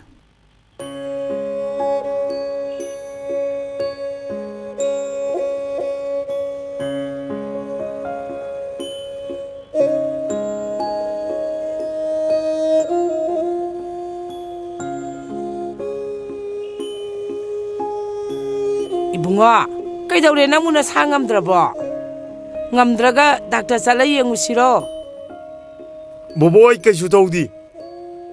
Abok taminam gano. Nang napamjaba isay nomay salagtaba, kayang kuire. Isay haiba laklabasu, haksa ngamdene hekta masati. Nang na isay satabadagi, heba na nangwanda karawaraw ba mali.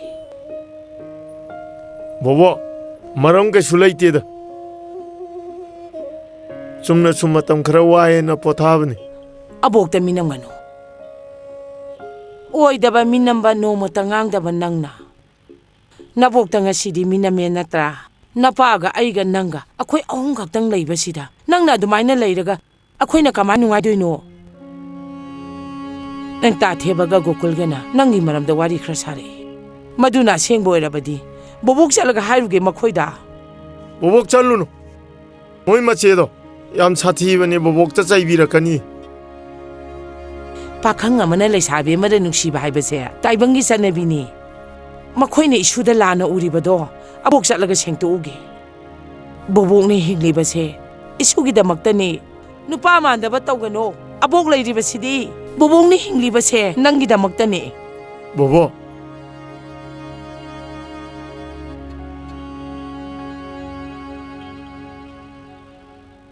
Ima, chechega noini se.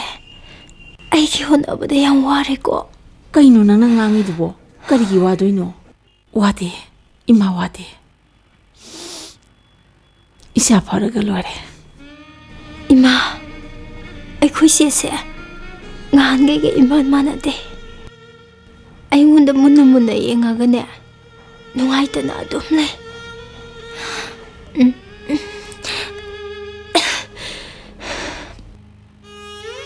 Ay ꯃꯃꯥꯡꯗ ꯅꯥꯈꯤꯕꯒꯁꯨꯅꯦ ꯃꯥꯟꯅꯗꯦ ꯑꯩꯒꯤ ꯑꯅꯥꯕꯁꯦ ꯐꯗꯧꯕ ꯃꯥꯟꯗꯦ ꯑꯉꯥꯎꯕꯤ ꯍꯌꯦꯡꯗꯤ ꯀꯔꯤꯒꯤ ꯐꯔꯣꯏꯗꯣꯏꯅꯣ ꯅꯪꯒꯤ ꯆꯦꯆꯦꯅ ꯑꯁꯨꯛ ꯀꯟꯅ ꯍꯣꯠꯅꯗꯅ ꯆꯦꯜꯂꯤꯁꯤꯗꯤ ꯅꯪ ꯋꯥꯈꯜ ꯍꯦꯟꯅ ꯈꯟꯖꯟꯒꯅꯨ ꯑꯗꯨꯏ ꯁꯔꯨꯛꯄꯨꯗꯤꯅꯦ ꯅꯨꯡꯉꯥꯏꯕ ꯋꯥꯈꯜ ꯈꯟꯗꯣꯛꯎ ꯌꯦꯡꯉꯣꯏ ꯏꯃꯥ ꯅꯪꯒꯤꯅꯦ ꯅꯃꯥꯏ ꯅꯨꯃꯤꯠ ꯆꯥꯝꯊꯣꯛꯅꯕ ꯏꯁꯤꯡ ꯂꯧꯔꯨꯒꯦꯀꯣ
Nanawi, nang nangai kadai na lagi, phone ju chatte, nang namu yam patte,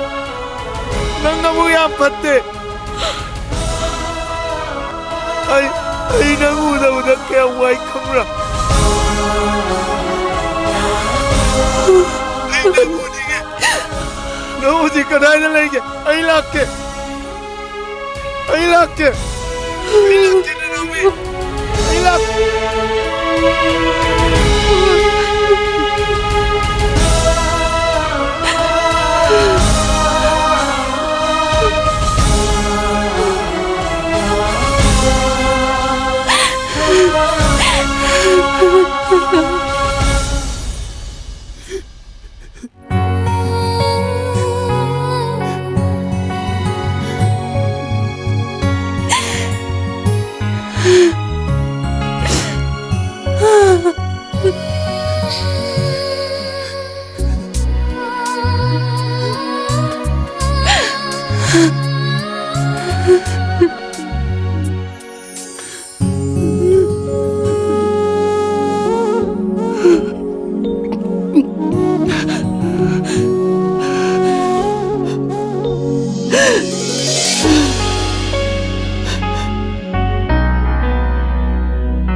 Ima, kaidore kapta na ungre de.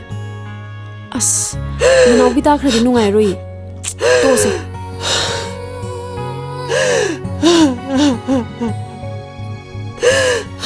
To mima. No magi parakatra hairaga. Sum sukshat me jalai. Imadi magi mawog je yeng mangamdre. Mangaw ti badina. Mana makoksi isi hai bado. Aina tina ngangki. Ayam tiga makre. Ima, to se. Ima mung narak tare. As ising ju saura man. Ima piro nong to ki. Ado ising je pukhala. Mathak ta naw ka da ka piram. To mima se. As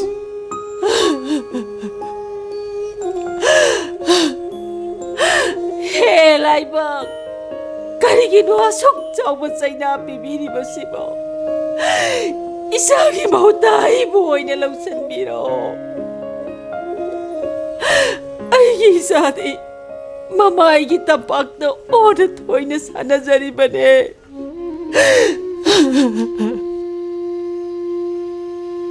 Nungshia, ako'y tagharaga to'y na lao.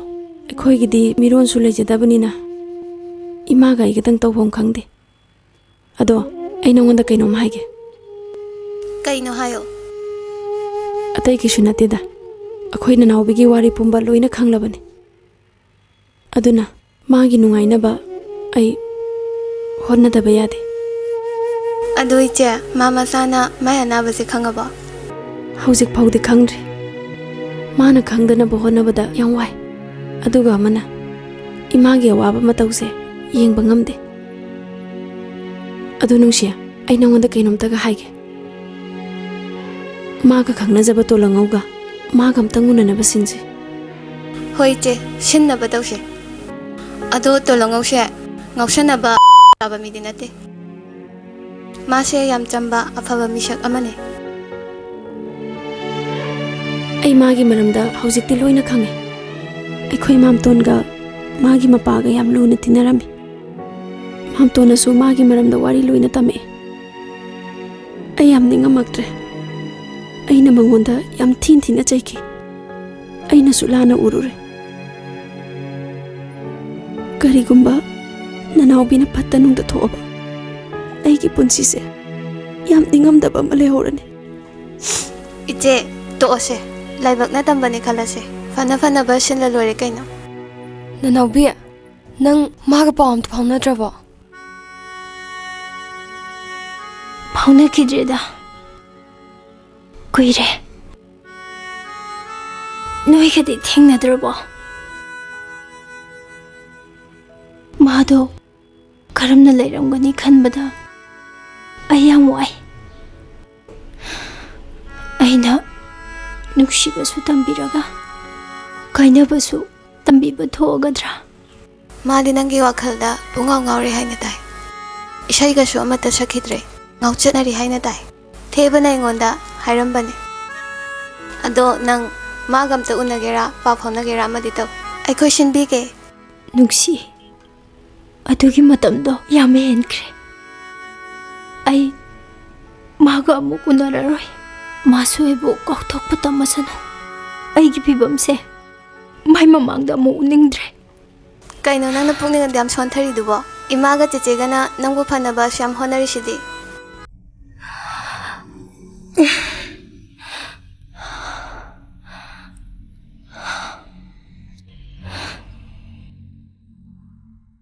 Lucy.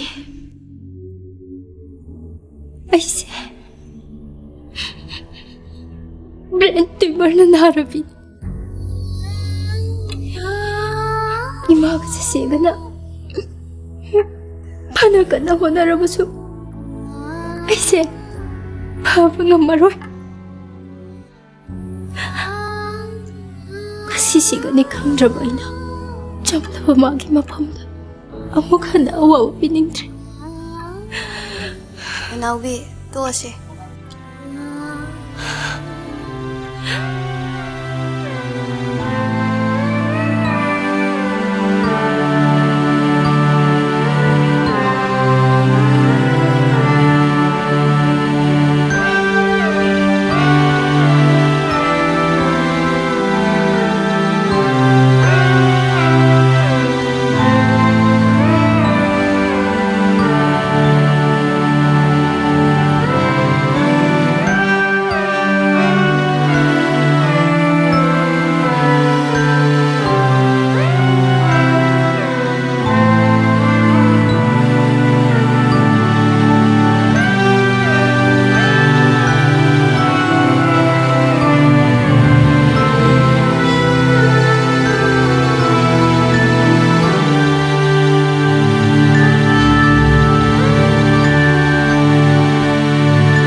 Bema, kari thabaki.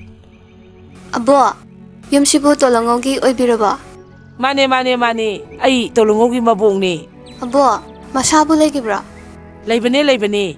Ngarang isai chaluye na thengna halaktana ma pothari bani. Isujing lakpabu isai giro.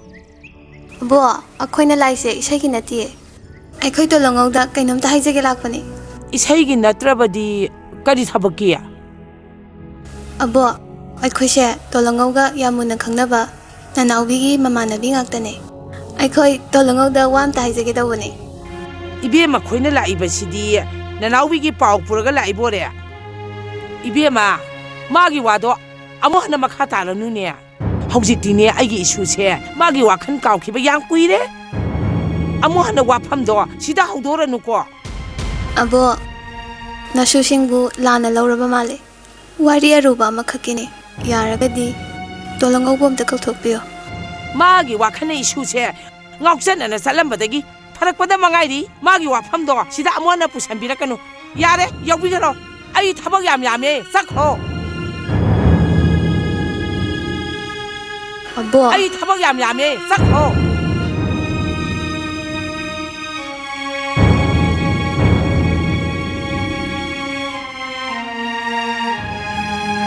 Issue se moi meyam changna manghan bidawre ne.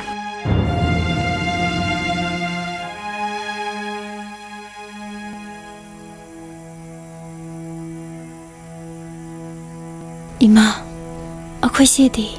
Hala edi haibane. Kai dorono khangdre. Lambida gari ga yatra zala. Ima, ngasidi chak yam lame. Isa bu sak lambrane. Isa na bu sagi di ima thongi. Iron be am chaninge. Iron badi saba pharoine. Nang nang kai chang thi nuai na sadri dudi. Adaisu iron be am chaninge ba. Pare. Nang na ne chaninge harbani na Ima moro kitang hapage iron birake ko kuiroi. Ima prabab thongage ko ngatang pothara muko ima sak thuna thongage. Punsidero nangi nung sisatama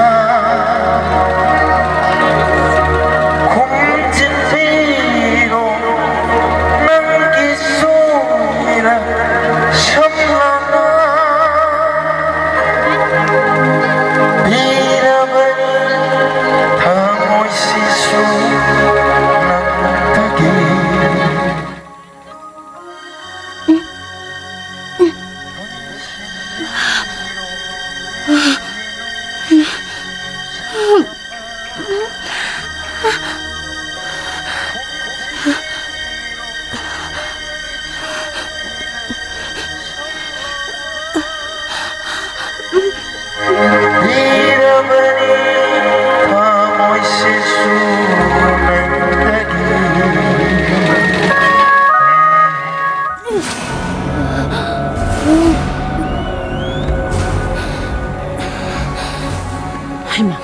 Bima, nang ngatang pothara mo haraga kay dore. Si. Tamna pa. Ngatang pothara mo na haraga. La. Tamna pa.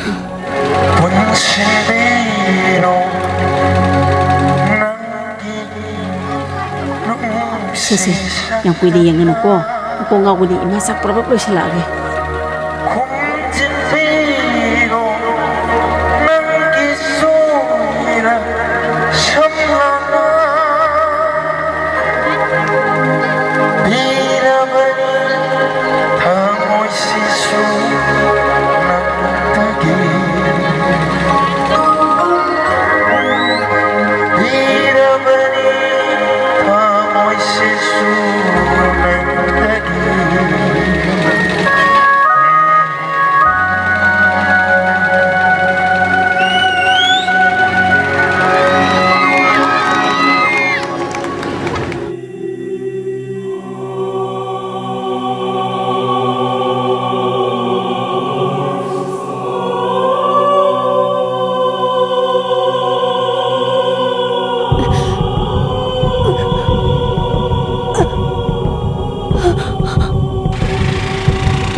ꯅꯪꯅ ꯑꯩꯈꯣꯏꯒꯤ ꯊꯕꯛ ꯊꯧꯔꯝ ꯁꯪꯅ ꯁꯨꯃꯥꯏꯅ ꯊꯤꯍꯜꯂꯤꯁꯤ ꯀꯩꯒꯤꯅꯣ?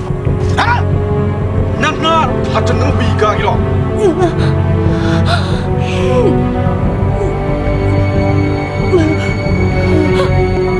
ꯅꯪꯅ ꯑꯩꯈꯣꯏ ꯊꯕꯛ ꯊꯧꯔꯝ ꯁꯨꯃꯥꯏꯅ ꯊꯤꯍꯜꯂꯤꯁꯤ ꯀꯩꯒꯤꯅꯣ?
ꯅꯪꯕꯨ ꯀꯩꯗꯧꯔꯒꯦ?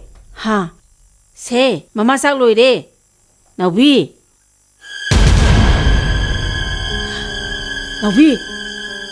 ꯅꯥꯎꯕꯤ. 이사부 그대로게. 나우비야. 나 나우비. 나 나우비야.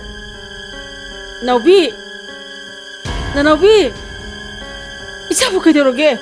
허글로 이마 짝로 해. 나우비. 나우비. 나보 호지다 짝라미 하이람바다 이마다. 나우비야. 세. 짝로 해. 하. 나우비야. Kanano? Nang bukay doroge. Naubi à? Naubi. Naubi. Chị lại. Chị lại. Naubi. Đi bằng gì? Naubi. Bằng gì chị lại? Chị Naubi. Không có lô. Không có lô tu. Cái thằng ông lại em. Naubi. Đi bay Naubi. Naubi đang cái tôi là ông lại tu. Chúng ta đã làm. Naubi. Chúng ta đã làm đi. Đang cái tôi là làm. Naubi. Chúng ta đã làm đi em. Naubi. Là biết bằng gì em tu. Naubi. Cái thằng ông lại chị.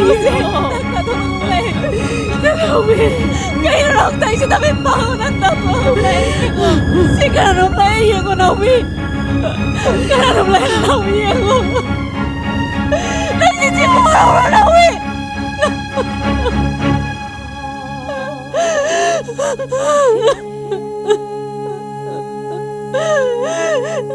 Naomi.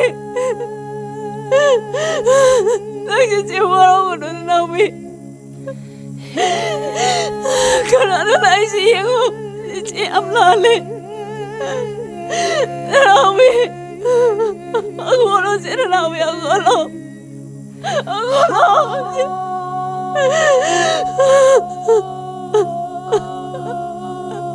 Si, mama sa ingi.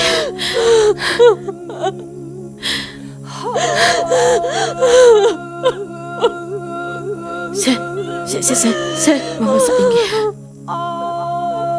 Se. Nano sa ingi binando maporese. Ilaki, ekato. Se. Saro. Si imana nang gatoy. Se.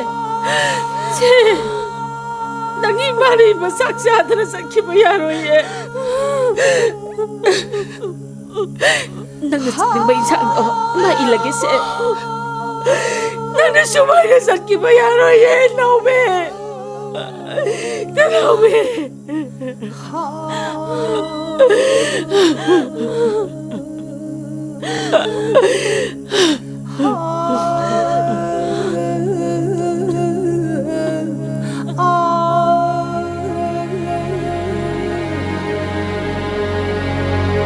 Punsinbiro ng ginungsi lipon na kumsinbiro ng gito